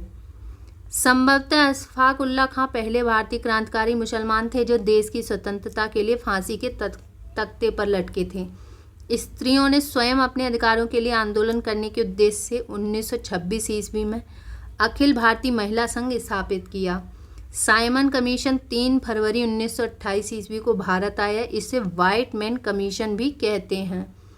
1927 बटलर कमेटी का मुख्य उद्देश्य भारत सरकार तथा देशी राज्यों के मध्य संबंधों को सुधारना था। नेहरू रिपोर्ट को अंतिम रूप से अगस्त 1928 में आयोजित सर्वदलीय सम्मेलन में स्वीकार किया गया था। इस सम्मेलन की अध्यक्षता डॉक्टर अंसारी ने की थी। 30 अक्टूबर 1928 ईस्वी को लाहौर में साइमन आयोग के विरुद्ध प्रदर्शन करते समय पुलिस की लाठी से लाला लाजपत राय घायल हो गए और बाद में उनकी मृत्यु हो गई। साइमन कमीशन का बहिष्कार न करने वाले दो दल थे, जस्टिस पार्टी एवं पंजाब यूनियनिस्ट पार्टी। भगत सिंह के नेतृत्व में पंजाब की क्रांतिकारियों ने 17 दिसंबर 1928 को लाहौर के तत्कालीन सहायक पुलिस कप्तान सैंडर्स को गोली मार दी। पब्लिक सेफ्टी बिल पास होने के विरोध में 8 अप्रैल 1929 ईस्वी को बटुकेश्वर दत्त और भगत सिंह ने दिल्ली में सेंट्रल लेजिस्लेटिव असेंबली में खाली बेंचों पर बम फेंका।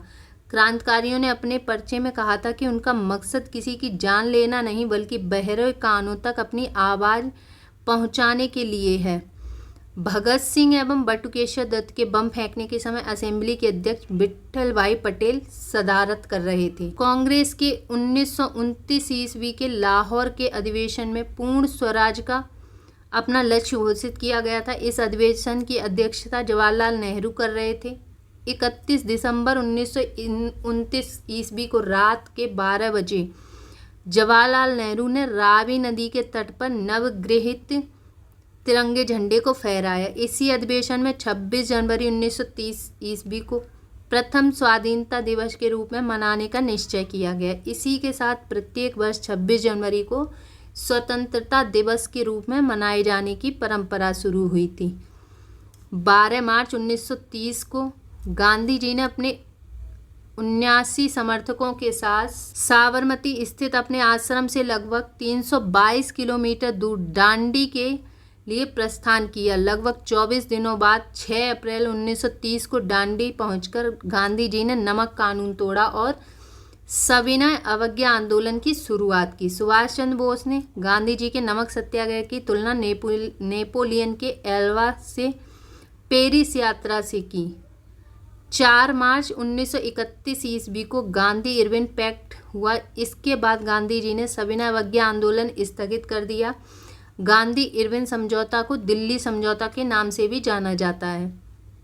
1931 में सरदार वल्लभ भाई पटेल की अध्यक्षता में हुई कांग्रेस के कराची अधिवेशन में पंडित जवाहरलाल नेहरू ने मूल अधिकारों व आर्थिक कार्यक्रम पर संकल्प प्रारूपित किया। इस प्रस्ताव को बनाने में M.N. राय ने नेहरू की मदद की थी। इसी अधिवेशन में गांधी इरविन पैक्ट को स्वीकार किया गया एवं गांधी जी को द्वितीय गोलमेज सम्मेलन में भाग लेने की अनुमति प्रदान कर दी गई। इसी समय गांधी ने कहा था कि गांधी मर सकते हैं परंतु गांधीवाद नहीं। दूसरा गोलमेज सम्मेलन 7 सितंबर 1931 ईस्वी से 1 दिसंबर 1931 तक को हुआ। महात्मा गांधी ने कांग्रेस के प्रतिनिधि के रूप में इसमें भाग लिया परंतु यह सम्मेलन सांप्रदायिक प्रतिनिधित्व के कारण असफल रहा। गांधी SS राजपूताना जहाज से लंदन पहुंचे थे और वेसंटियाना नामक इटली के पोत से वापस भारत लौटे। प्रथम गोलमेज सम्मेलन 12 नवंबर 1930 ईस्वी में, तृतीय गोलमेज सम्मेलन 17 नवंबर 1932 ईस्वी में हुआ। तीनों गोलमेज सम्मेलन के समय इंग्लैंड का प्रधानमंत्री जेम्स रैमजे मैकडॉनल्ड था। डॉक्टर भीमराव अम्बेडकर को लंदन में हुई तीनों गोलमेज सभाओं में अछूतों के प्रतिनिधि के रूप में बुलाया गया। दूसरे गोलमेज सम्मेलन की असफलता के बाद गांधी ने 3 जनवरी 1932 में पुनः सविनय अवज्ञा आंदोलन प्रारंभ कर दिया। सविनय अवज्ञा आंदोलन अंतिम रूप से 7 अप्रैल 1934 को वापस लिया गया। सविनय अवज्ञा आंदोलन में पठान सत्याग्रहियों पर गोली चलाने से गढ़वाल राइफल्स ने इनकार कर दिया। 23 मार्च 1931 ईस्वी को सुखदेव, भगत सिंह एवं राजगुरु को फांसी पर लटका दिया गया। मई 1934 ईस्वी कांग्रेस सोशलिस्ट पार्टी की स्थापना हुई। अखिल भारतीय किसान सभा का प्रथम सम्मेलन अप्रैल 1936 ईस्वी में लखनऊ में हुआ। इसके अध्यक्ष स्वामी सहजानंद व महासचिव N.G. रंगा चुने गए। स्वामी सहजानंद सरस्वती ने हुंकार नामक पत्रिका का पटना से प्रकाशन किया। यह किसान आंदोलन की पत्रिका थी। राहुल सांकृत्यायन इस साप्ताहिक पत्रिका के 1942 में संपादक बने।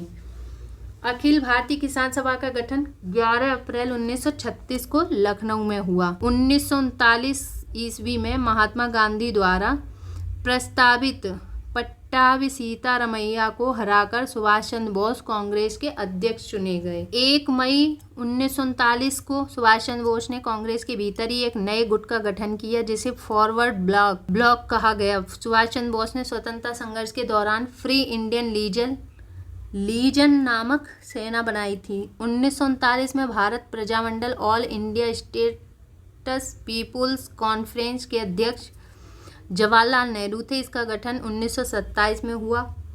13 मार्च 1940 ईस्वी को लंदन में पंजाब के सुनाम नामक स्थान के सरदार उधम सिंह ने पंजाब के भूतपूर्व लेफ्टिनेंट गवर्नर माइकल ओडायर की गोली मारकर हत्या कर दी। गांधी जी ने 17 अक्टूबर 1940 को पावनार में व्यक्तिगत सत्याग्रह आंदोलन शुरू किया। इस आंदोलन के प्रथम सत्याग्राही विनोबा भावे, दूसरे सत्याग्राही जवाहरलाल नेहरू एवं तीसरे सत्याग्राही ब्रह्मदत्त थे। इस आंदोलन को दिल्ली चलो आंदोलन भी कहा गया। 24 मार्च 1940 को मुस्लिम लीग के लाहौर अधिवेशन में अध्यक्षता करते हुए मोहम्मद अली जिन्ना ने भारत से अलग मुस्लिम राष्ट्र पाकिस्तान की मांग की। पाकिस्तान शब्द का सर्वप्रथम प्रयोग लंदन में कैम्ब्रिज विश्वविद्यालय के एक विद्यार्थी चौधरी रहमत अली और उसके 3 साथियों ने जनवरी 1933 ईस्वी में प्रकाशित किए गए एक पैम्पलेट अब या फिर कभी नहीं, नाउ और नेवर में किया था। 1940 में लॉर्ड लिनलिथगो ने अगस्त घोषणा के द्वारा मुसलमानों को आश्वासन दिया कि ब्रिटेन और भारत के बीच किसी भी समझौते की स्थिति में अल्पसंख्यकों की सुरक्षा का पूर्ण ध्यान रखा जाएगा। क्रिप्स प्रस्ताव।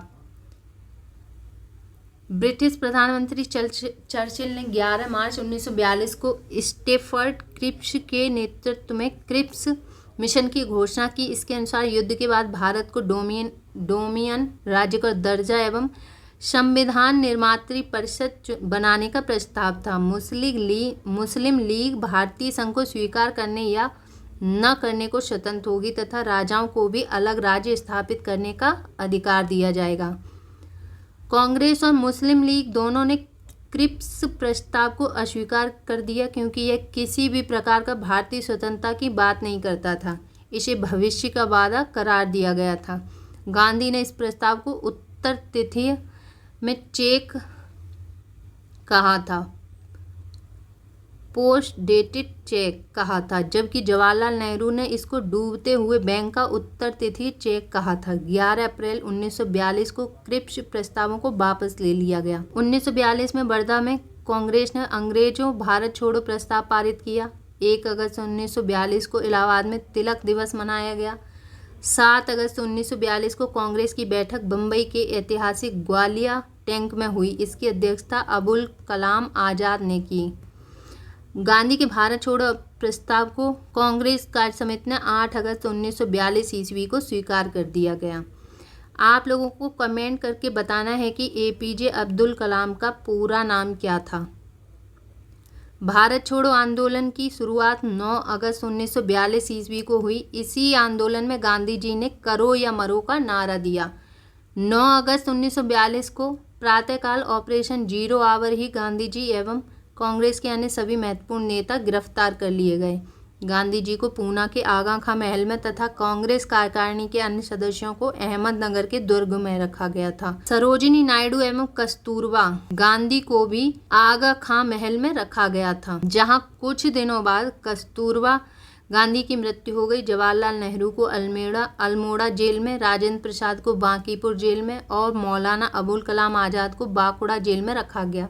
10 फरवरी 1943 से गांधी जी ने जेल में 21 दिनों का उपवास शुरू किया, जिसका समापन 7 मार्च 1943 ईस्वी को हुआ।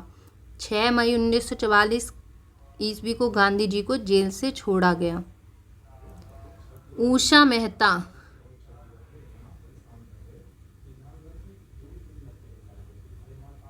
भारत छोड़ो आंदोलन के समय खुफिया रेडियो चलाने के कारण पूरे देश में विख्यात हुई।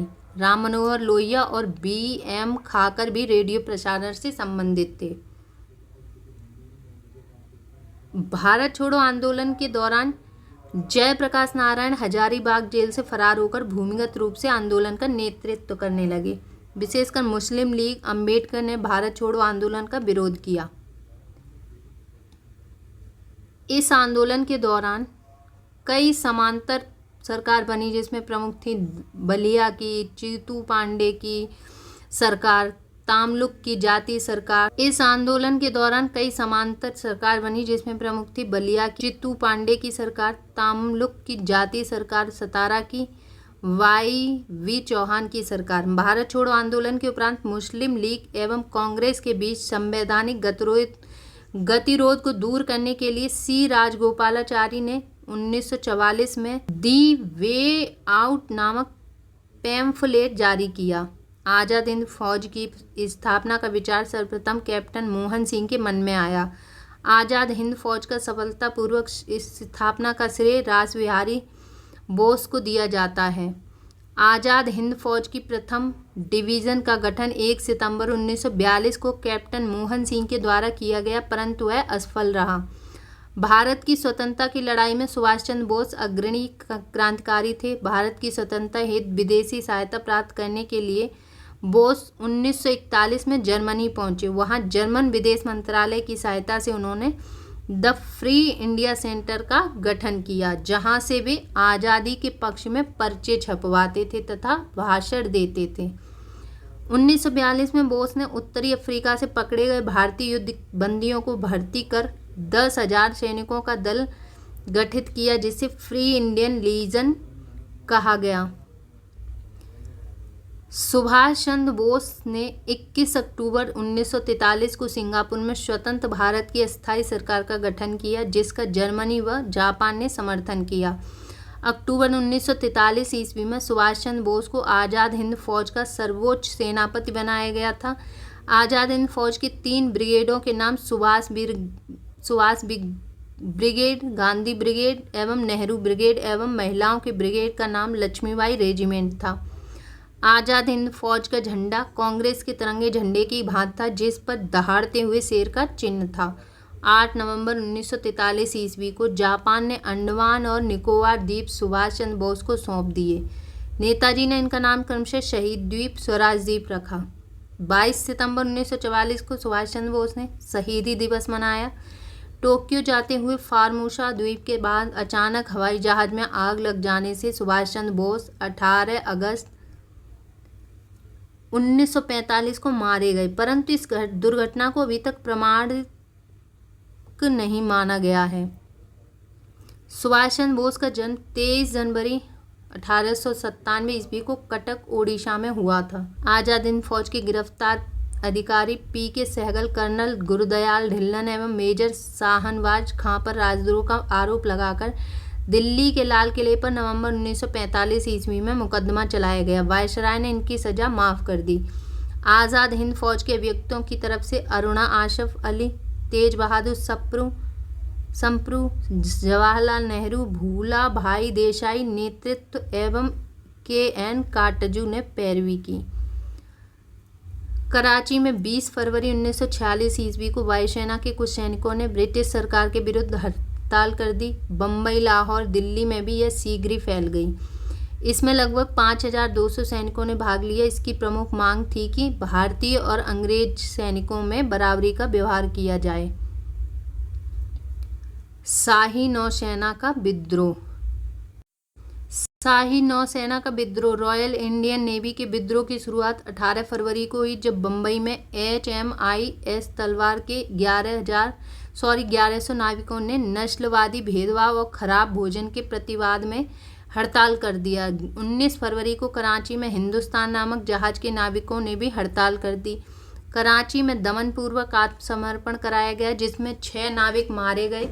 नौसेना विद्रोह में इंकलाब जिंदाबाद, जय हिंद, हिंदू मुस्लिम एक हों, ब्रिटिश साम्राज्यवाद मुर्दाबाद, आज़ाद हिंद फौज के कैदियों को रिहा करो आदि नारे लगाए गए।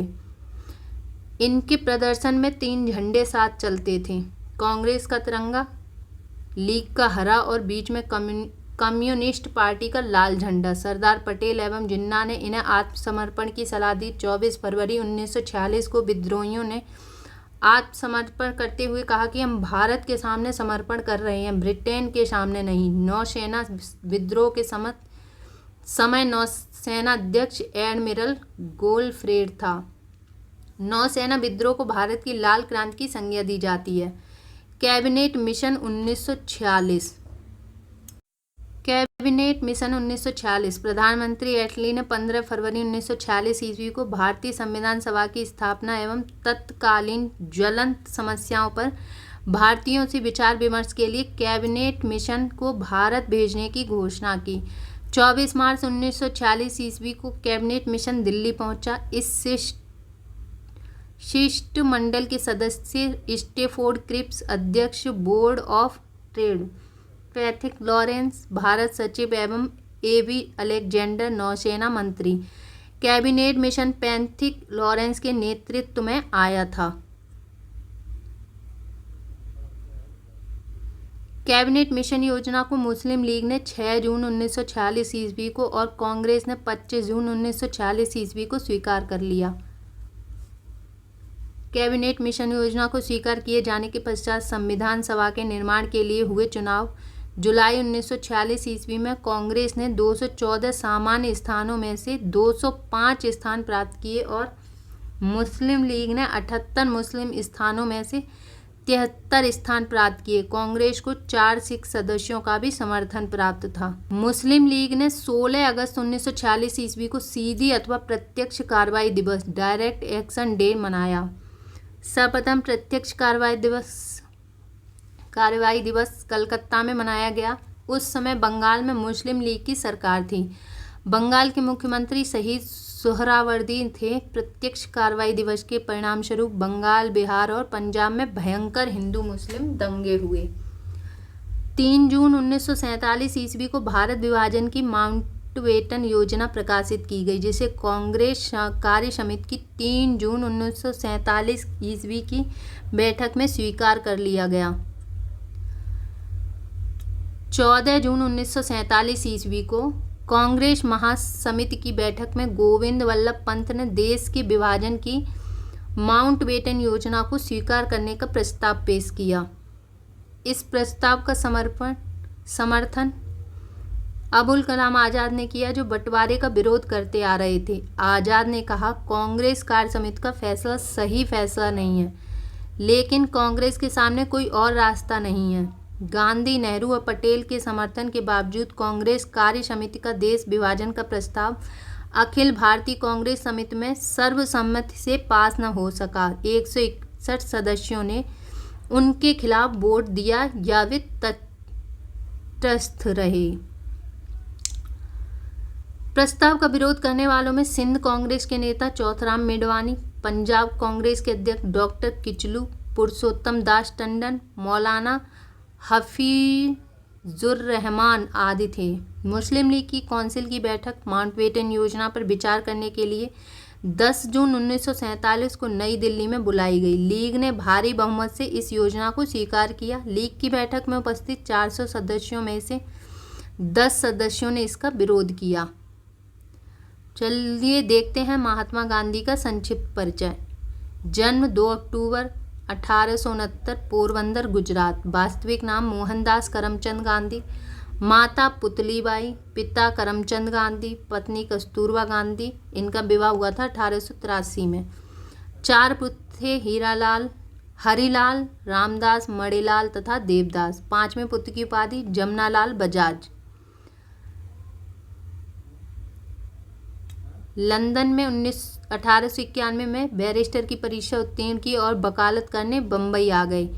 एक मुस्लिम व्यापारी दादा अब्दुल्ला ने इन्हें अपने फर्म की कानूनी कार्रवाइयों के लिए नियुक्त किया। इसी सिलसिले में 1892 में दादा अब्दुल्ला के मुकदमे की पैरवी हेतु दक्षिण अफ्रीका गए, जहां भी सर्वप्रथम नटाल बंदरगाह पर उतरे। 7 जून 1893 को गांधी जी ने डरबन से प्रिटोरिया जाने वाली ट्रेन पकड़ी। उस दिन गांधी जी के पास उसी ट्रेन की प्रथम श्रेणी का टिकट था, लेकिन रंग भेद के कारण उन्हें जबरन तृतीय श्रेणी में जाने के लिए कहा गया। नहीं जाने पर जबरन उन्हें पीटरमारिट्जबर्ग स्टेशन पर धक्का देकर नीचे उतार दिया गया। गांधी जी दक्षिण अफ्रीका 1894। नेटाल इंडियन कांग्रेस की स्थापना 1903। इंडियन ओपिनियन नामक साप्ताहिक पत्र का प्रकाशन 1904।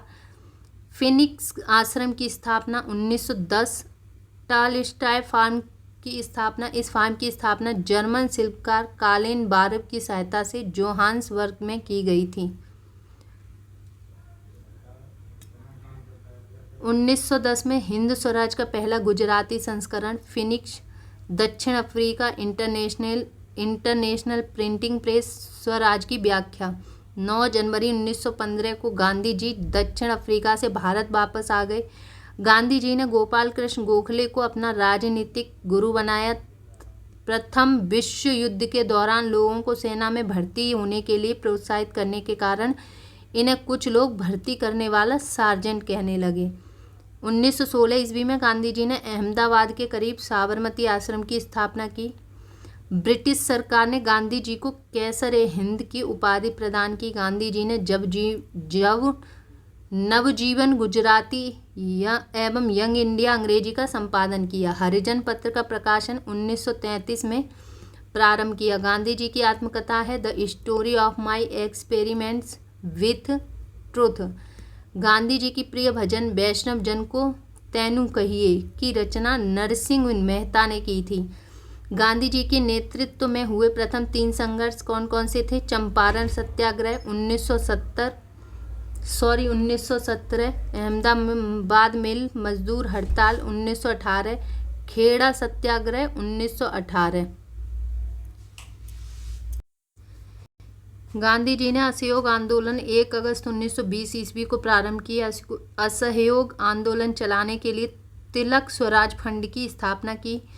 इस आंदोलन के दौरान गिरफ्तार होने वाले पहले प्रमुख नेता मोहम्मद अली थे। असहयोग आंदोलन शुरू करने से पहले गांधी जी ने ब्रिटिश सरकार द्वारा प्रथम विश्व युद्ध में सहयोग के बदले में अंग्रेजों द्वारा दी गई कैसर-ए-हिंद की उपाधि वापस कर दी। जमनालाल बजाज ने अपनी राय बहादुर की उपाधि वापस कर दी। गांधी जी ने सविनय अवज्ञा आंदोलन की शुरुआत दांडी मार्च 12 मार्च 1930 से किया। 15 अगस्त 1947 के दिन गांधी जी ने नोआखाली बंगाल में थे। गांधी जी की हत्या 30 जनवरी 1948 को दिल्ली के बिरला भवन में नाथूराम गोडसे ने कर दी। गांधी जी की हत्या की मुकदमा नाथूराम गोडसे, गोपाल गोडसे, मदनलाल पहवा, विष्णु करकरे, दिगंबर वांगरे, दामोदर वीर सावरकर एवं नारायण आप्टे पर चला, जिसमें नाथूराम गोडसे एवं नारायण आप्टे को फांसी की सजा हुई। गांधी जी की हत्या के मुकदमे की सजा सुनाने वाले जज आत्मचंद अग्रवाल थे। भारत का एकमात्र समाचार पत्र हिंदू जिसने गांधी जी की हत्या का समाचार सबसे को पहले पन्ने पर स्थान नहीं दिया, क्योंकि उन दिनों हिंदू के पहले पन्ने पर केवल विज्ञापन आता था। 2 अक्टूबर 2005 को दक्षिण अफ्रीका पीटरमारिट्जबर्ग स्टेशन पर गांधी जी की प्रतिमा लगाई गई है। 4 जुलाई 1947 को ब्रिटिश संसद में भारतीय स्वाधीनता विधेयक पेश किया गया। 15 जुलाई को बिना किसी संशोधन के हाउस ऑफ कॉमन्स द्वारा और 16 जुलाई को हाउस ऑफ लॉर्ड्स द्वारा पास कर दिया गया। 18 जुलाई 1947 ईस्वी को उस पर ब्रिटिश सम्राट के हस्ताक्षर हो गए। इसके अनुसार देश को 15 अगस्त 1947 ईस्वी को 2 डोमिनियनों भारत और पाकिस्तान में बांट दिया गया। 2 डोमिनियनों की पूरी स्वतंत्रता तथा संप्रभुता सौंप दी जाएगी। 14 अगस्त को पाकिस्तान अधिराज्य और 15 अगस्त को भारतीय अधिराज्य की स्थापना होगी। भारत की आज़ादी के समय इंग्लैंड का सम्राट जॉर्ज VI था। यह भारत का अंतिम सम्राट एवं कॉमनवेल्थ नेशन का प्रथम प्रधान था।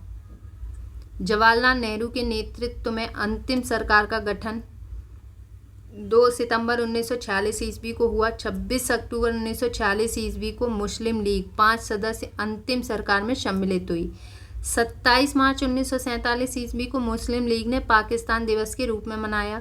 स्वतंत्रता प्राप्ति के समय कांग्रेस के अध्यक्ष जेबी कृपलानी एवं ब्रिटेन के प्रधानमंत्री क्लीमेंट एटली लेबर पार्टी थे।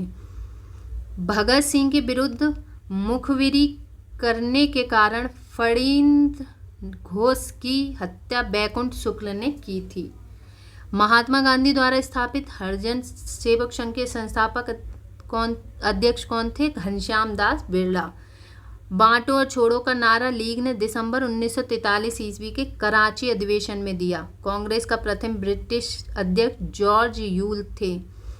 मैं देश के बालू से ही कांग्रेस से भी बड़ा आंदोलन खड़ा कर दूंगा, महात्मा गांधी ने कहा।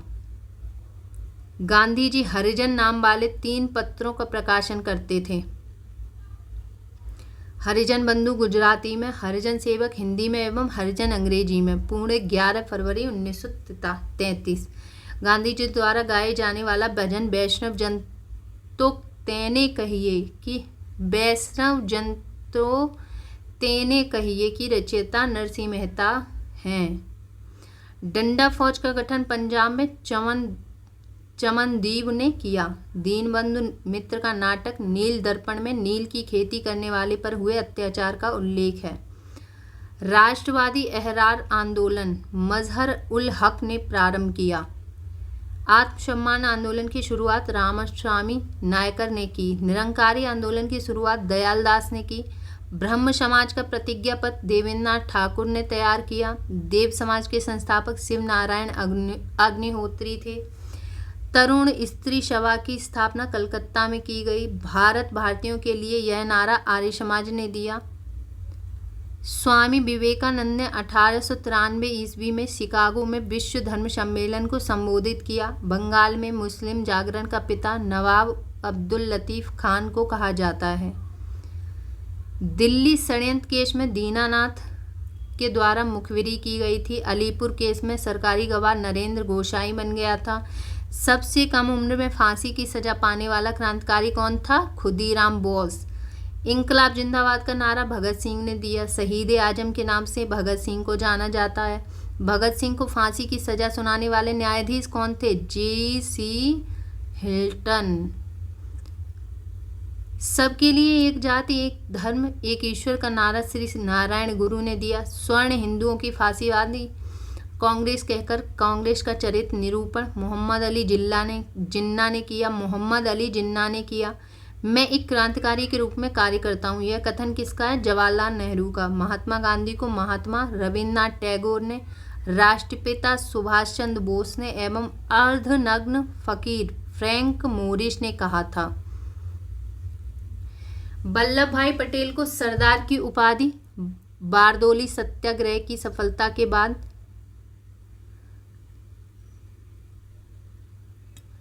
वल्लभ भाई पटेल को सरदार की उपाधि बारदोली सत्याग्रह की सफलता के बाद वहां की महिलाओं की ओर से गांधी जी ने प्रदान की। सुभाष चंद्र बोस को सर्वप्रथम नेताजी एडोल्फ हिटलर ने कहा था। गोखले के आध्यात्मिक एवं राजनीतिक गुरु M.G. राणा ने थे। महात्मा गांधी के राजनीतिक गुरु गोपाल कृष्ण गोखले थे। सुभाष चंद्र बोस के राजनीतिक गुरु देशबंधु चित्तरंजन दास थे। इनको याद रखना है। महात्मा गांधी की राजनीतिक गुरु गोपाल कृष्ण गोखले, सुभाष चंद्र बोस के राजनीतिक गुरु देशबंधु चित्तरंजन दास। भारत का बिस्मार्क सरदार वल्लभ भाई पटेल को कहा जाता है। शुद्धि आंदोलन के प्रवर्तक स्वामी दयानंद सरस्वती थे। 19वीं शताब्दी के पुनर्जागरण का पिता राजा राममोहन राय को कहा जाता है। अखिल भारतीय हरिजन संघ की स्थापना महात्मा गांधी ने की थी। युवा राष्ट्रीय दिवस स्वामी विवेकानंद से संबंधित है। यंग बंगाल का प्रवर्तक कौन था? विवियन डिरोजियो। कांग्रेस ने मौलाना अब्दुल कलाम आजाद की अध्यक्षता में भारत छोड़ो प्रस्ताव को पारित किया। भारत के पितामह grand old man of India Dadabhai Naoroji को कहा जाता है। गोपाल हरि देशमुख को लोक हितवादी के नाम से जाना जाता है। बिना ताज का बादशाह सुरेंद्रनाथ बनर्जी। ए.ओ. ह्यूम को hermit of Shimla. A.O.. Hume 1885 से 1907 ईस्वी तक कांग्रेस के महामंत्री रहे। कांग्रेस के प्रथम मुस्लिम अध्यक्ष बदरुद्दीन तैयबजी थे। रोलेक्ट एक्ट को बिना अपील, बिना वकील, बिना दलील का कानून कहा गया है। से भी क्वेश्चन बनते हैं। मोहम्मद अली एवं शौकत अली ने 1919 ईस्वी में खिलाफत आंदोलन की शुरुआत की। क्वेश्चन बन सकता है, खिलाफत आंदोलन की शुरुआत किसने की? मोहम्मद अली एवं शौकत अली ने। और कब की? 1919 में। तीनों गोलमेज सम्मेलनों में भाग लेने वाले भारतीय नेता कौन थे? डॉक्टर भीमराव अंबेडकर। 22 दिसंबर 1939 को कांग्रेस मंत्रिमंडल ने सामूहिक रूप से त्यागपत्र दिया। इस दिन को मुस्लिम लीग ने मुक्ति दिवस के रूप में मनाया। गांधी जी ने क्रिप्स प्रस्ताव पर कहा, क्या कहा? यह एक आगे की तारीख का चेक है जिसका बैंक नष्ट होने वाला है। It is a post dated cheque on a failing bank. Independence for India league की स्थापना जवाहरलाल नेहरू और सुभाष चंद्र बोस ने की थी। इंडिया इंडिपेंडेंस लीग की स्थापना रास बिहारी बोस ने की थी। राष्ट्रीय स्वतंत्रता आंदोलन के दौरान कुख्यात सेलुलर जेल अंडमान में स्थित है। आर्य महिला सभा की स्थापना पंडिता रमाबाई ने की।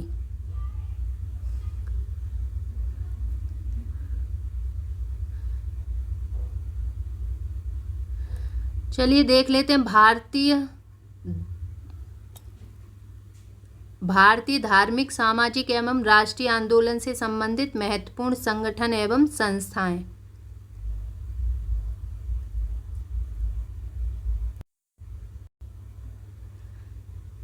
एशियाटिक सोसाइटी स्थापना वर्ष 1784, संस्थापक थे विलियम जोन्स। आत्मीय सभा स्थापना वर्ष 1815, संस्थापक राजा राममोहन राय। वेदांत कॉलेज 1825 में स्थापना राजा मोहन राय संस्थापक थे। युवा बंगाल आंदोलन 1826 में स्थापना हेनरी लुई विवियन डिरोजियो इसके संस्थापक थे। ब्रह्म समाज 1828 में धार्मिक, सामाजिक एवं राष्ट्रीय आंदोलन से संबंधित महत्वपूर्ण संगठन एवं संस्थाएं। एशियाटिक सोसाइटी स्थापना 1784 में, संस्थापक विलियम जोन्स। आत्मीय समा 1815 में स्थापना राजा राममोहन राय संस्थापक।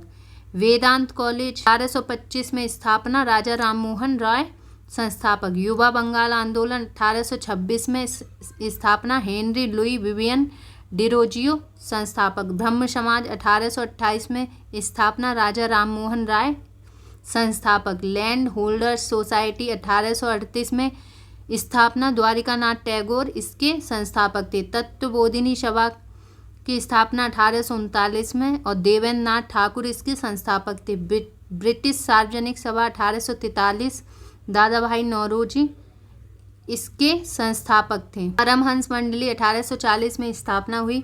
गोपाल हरि देशमुख इसके संस्थापक थे। रहनुमाई माजदायान सभा 1851 में इसकी स्थापना हुई। दादा भाई नौरोजी इसके संस्थापक थे। बालिका विद्यालय 1851 में स्थापना ज्योतिबा फुले संस्थापक। ब्रिटिश इंडिया एसोसिएशन 1851 में स्थापना राजेंद्र लाल राधाकांत देव। साइंटिफिक सोसाइटी 1864 में स्थापना सर सैयद अहमद खान इसके संस्थापक थे। ईस्ट इंडियन एसोसिएशन 1866 में स्थापना दादा भाई नौरोजी संस्थापक। पूना सार्वजनिक सभा 1867 में स्थापना एम.जी. रानाडे संस्थापक। प्रार्थना समाज 1867 में स्थापना केशव चंद्र के सहयोग से एम.जी. रानाडे, आत्माराम पांडुकर, देवेंद्र नाथ ठाकुर आदि इसके संस्थापक थे। वेद समाज 1867 में स्थापना आचार्य केशव चंद्र सेन संस्थापक। इंडियन सोसाइटी 1872 में स्थापना आनंद मोहन बोस लंदन में इसके संस्थापक। सत्य शोधक समाज 1873 ज्योतिबा फुले संस्थापक। Aligarh Mohammedan Anglo Oriental College 1875 Sir Syed Ahmad Khan इसके संस्थापक थे। इंडियन लीग 1875 शिशिर कुमार घोष संस्थापक। आर्य समाज 1875 स्वामी दयानंद सरस्वती संस्थापक।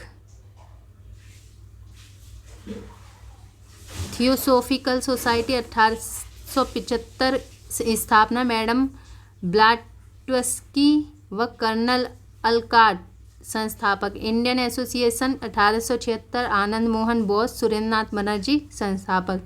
यूनाइटेड इंडियन कमेटी 1883 स्थापना व्योमेश चंद्र चटर्जी इसके संस्थापक थे। इंडियन एसोसिएशन 1876 स्थापना आनंद मोहन बोस सुरेंद्रनाथ बनर्जी इसके संस्थापक। यूनाइटेड इंडियन कमेटी 1883 में इसकी स्थापना हुई, व्योमेश चंद्र बनर्जी इसके संस्थापक थे। भारतीय राष्ट्रीय कांग्रेस 1883 सुरेंद्रनाथ बनर्जी संस्थापक। भारतीय राष्ट्रीय कांग्रेस 1885 A.O. ह्यूम इसके संस्थापक। बॉम्बे प्रेसिडेंसी एसोसिएशन 1885 फिरोज शाह मेहता तेलंग तथा तैयबजी इसके संस्थापक थे। देव समाज 1887 पंडित शिवनारायण अग्निहोत्री इसके संस्थापक। बेलूर मठ 1887 स्वामी विवेकानंद संस्थापक। इंडियन नेशनल सोशल कॉन्फ्रेंस 1887 में स्थापना महादेव गोविंद रानाडे इसके संस्थापक।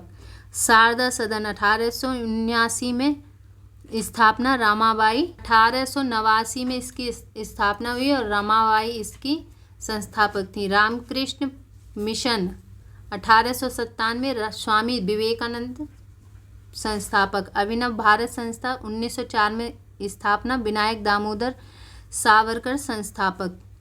सर्वेंट ऑफ इंडिया 1905 संस्थापक गोपाल कृष्ण गोखले। मुस्लिम लीग 1906 आगा खां सलीमुल्लाह संस्थापक। अनुशीलन समिति 1907 श्री वारिंद्र घोष भूपेंद्र दत्त संस्थापक। Social service league 1911 Shri Narayan Malhar Joshi संस्थापक। विश्व भारती 1912 रविंद्रनाथ ठाकुर संस्थापक। गदर पार्टी 1913 लाला हरदयाल काशीराम संस्थापक। हिंदू महासभा 1915 मदन मोहन मालवीय संस्थापक।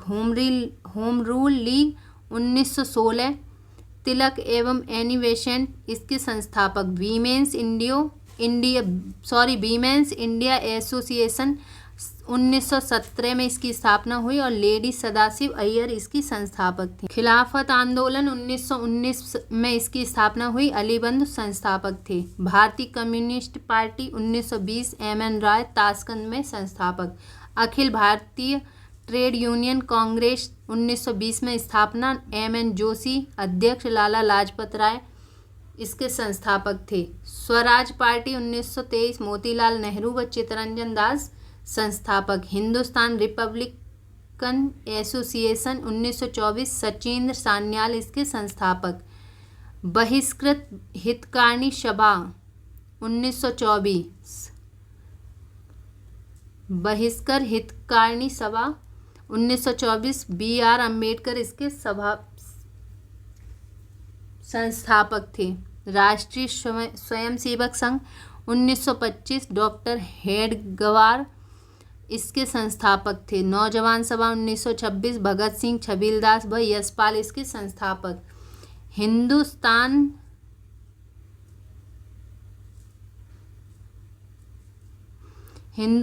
Socialist Republican association 1928 Bhagat Singh संस्थापक। खुदाई खिदमतगार 1929 अब्दुल गफ्फार खां संस्थापक। हरिजन सेवक संघ पुणे 1932 महात्मा गांधी संस्थापक।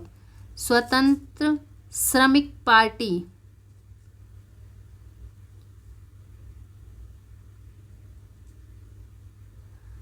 1936 B.R. अम्बेडकर इसके संस्थापक। फॉरवर्ड ब्लॉक 1939 में स्थापना की थी सुभाष चंद्र बोस ने। आज़ाद हिंद फौज 1942 में रास बिहारी बोस इसके संस्थापक थे।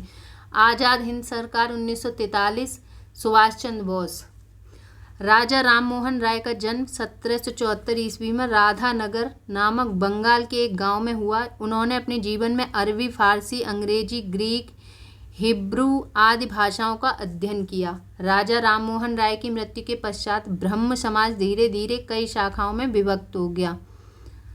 महर्षि देवेंद्रनाथ टैगोर ने आदि ब्रह्म समाज की स्थापना की। श्री केशवचंद्र सेन ने भारतीय ब्रह्म समाज स्थापित किया व उनके पश्चात साधारण ब्रह्म समाज की स्थापना हुई। राजा राममोहन राय के नेतृत्व में ब्रह्म समाज ने अंग्रेजी भाषा और पश्चिमी शिक्षा का समर्थन किया। 1817 ईस्वी में हिंदू कॉलेज की स्थापना कलकत्ता में की गई। 1822 ईस्वी में उन्होंने एंग्लो हिंदू स्कूल स्थापित किया। 1825 ईस्वी में उन्होंने वेदांत कॉलेज की स्थापना की। ब्रह्म समाज ने ब्रह्म बालिका स्कूल एवं सिटी कॉलेज ऑफ कलकत्ता की नींव डाली। राजा राममोहन राय ने 1826 के जूरी विधेयक का घोर विरोध किया। जवान बंगाल आंदोलन का नेतृत्व एक एंग्लो इंडियन हेनरी विलियम डेराजियो ने किया। ईश्वर चंद्र विद्यासागर 1820 से 1891 ईस्वी एवं कुंडुकुरी वीरेशलिंगम 1848 से 1919 ने विधवा विवाह को प्रोत्साहन किया। दयानंद का बचपन का नाम मूलशंकर था। जन्म गुजरात के टंकारा नामक छोटे से नगर में हुआ। मथुरा के स्वामी बिरजानंद को अपना गुरु बनाया। 1874 में दयानंद ने सत्यार्थ प्रकाश की रचना की जो हिंदी भाषा में लिखी गई। संसार के लिए स्वामी रामकृष्ण की सबसे बड़ी देन अध्यात्मवाद है। उनका कहना था कि मनुष्य का मूल लक्ष्य ईश्वर की प्राप्ति होना चाहिए जो अध्यात्मवाद से ही संभव है। स्वामी रामकृष्ण के शिष्य विवेकानंद थे जिन्होंने 1893 ईस्वी में अमेरिका के शिकागो नगर में आयोजित सर्वधर्म सम्मेलन में भाग लेने गए। स्वामी विवेकानंद का बचपन का नाम नरेंद्रनाथ था। विवेकानंद ने ज्ञान योग, कर्मयोग तथा राजयोग नामक पुस्तिकाएं लिखीं। स्वामी विवेकानंद के भाषणों का संकलन lectures from Colombo to Almora नामक पुस्तक में है। कन्याकुमारी का रॉक मेमोरियल स्वामी विवेकानंद को समर्पित है। महादेव गोविंद रानाडे ने 1887 में राष्ट्रीय समाज सुधार समिति की स्थापना की। 1887 से 95 ईस्वी तक राष्ट्रीय समाज सुधार समिति का अधिवेशन कांग्रेस अधिवेशन के तुरंत बाद उसी पंडाल में होता था। 1861 ईस्वी में आगरा में श्री शिवदयाल खत्री ने राधा स्वामी सत्संग की स्थापना की। इनके समर्थकों ने दयालबाग में एक मंदिर का निर्माण किया है। फलस्वरूप दयालबाग इस सत्संग का तीर्थ स्थल बन गया है। शिवनारायण अग्निहोत्री ने 2 फरवरी 1887 को लाहौर में देव समाज की स्थापना की। पंजाब की मिर्जा गुलाम अहमद ने अहमदिया आंदोलन की शुरुआत की। उन्होंने अपने आप को पैगंबर बताया जिसका उद्देश्य भारत में शुद्ध इस्लाम की स्थापना था। मुसलमानों को अंग्रेजी शिक्षा और आधुनिकीकरण की ओर ले जाने का श्रेय सर सैयद अहमद खां को है और उनका अलीगढ़ आंदोलन इसका केंद्र बिंदु रहा। सर सैयद अहमद खां ने 1875 ईस्वी में अलीगढ़ में एंग्लो ओरिएंटल कॉलेज की स्थापना की जो बाद में अलीगढ़ मुस्लिम विश्वविद्यालय कहलाया। इस कॉलेज के प्रथम प्रिंसिपल थियोडोर बैंक थे। भारतीय राष्ट्रीय आंदोलन से संबंधित महत्वपूर्ण आंदोलन एवं घटनाएं, इससे संबंधित सभी लिस्ट आपको बाद में प्रोवाइड करा दी जाएगी। आज की हमारी क्लास यहीं समाप्त होती है। धन्यवाद। भारतीय राष्ट्रीय आंदोलन से संबंधित महत्वपूर्ण आंदोलन एवं घटनाओं की लिस्टिंग आपको प्रोवाइड कराई जाएगी जिसमें प्रमुख वचन एवं नारे, पत्रिकाओं के लेखक कौन है, संपादक कौन है, भारत के महान शहीद, कांग्रेस अधिवेशन कब और कहाँ हुआ था, ब्रिटिश कालीन आयोग और उसकी समितियां, भारतीय प्रेस का विकास, सामाजिक सुधार अधिनियम, प्रमुख राजवंश संस्थापक तथा राजधानी, ऐतिहासिक लड़ाइयाँ, उपाधि प्राप्तकर्ता एवं दाता, मुस्लिम सामाजिक धार्मिक आंदोलन और संगठन, इन सब से संबंधित लिस्टिंग आपको प्रोवाइड करा दी जाएगी। धन्यवाद।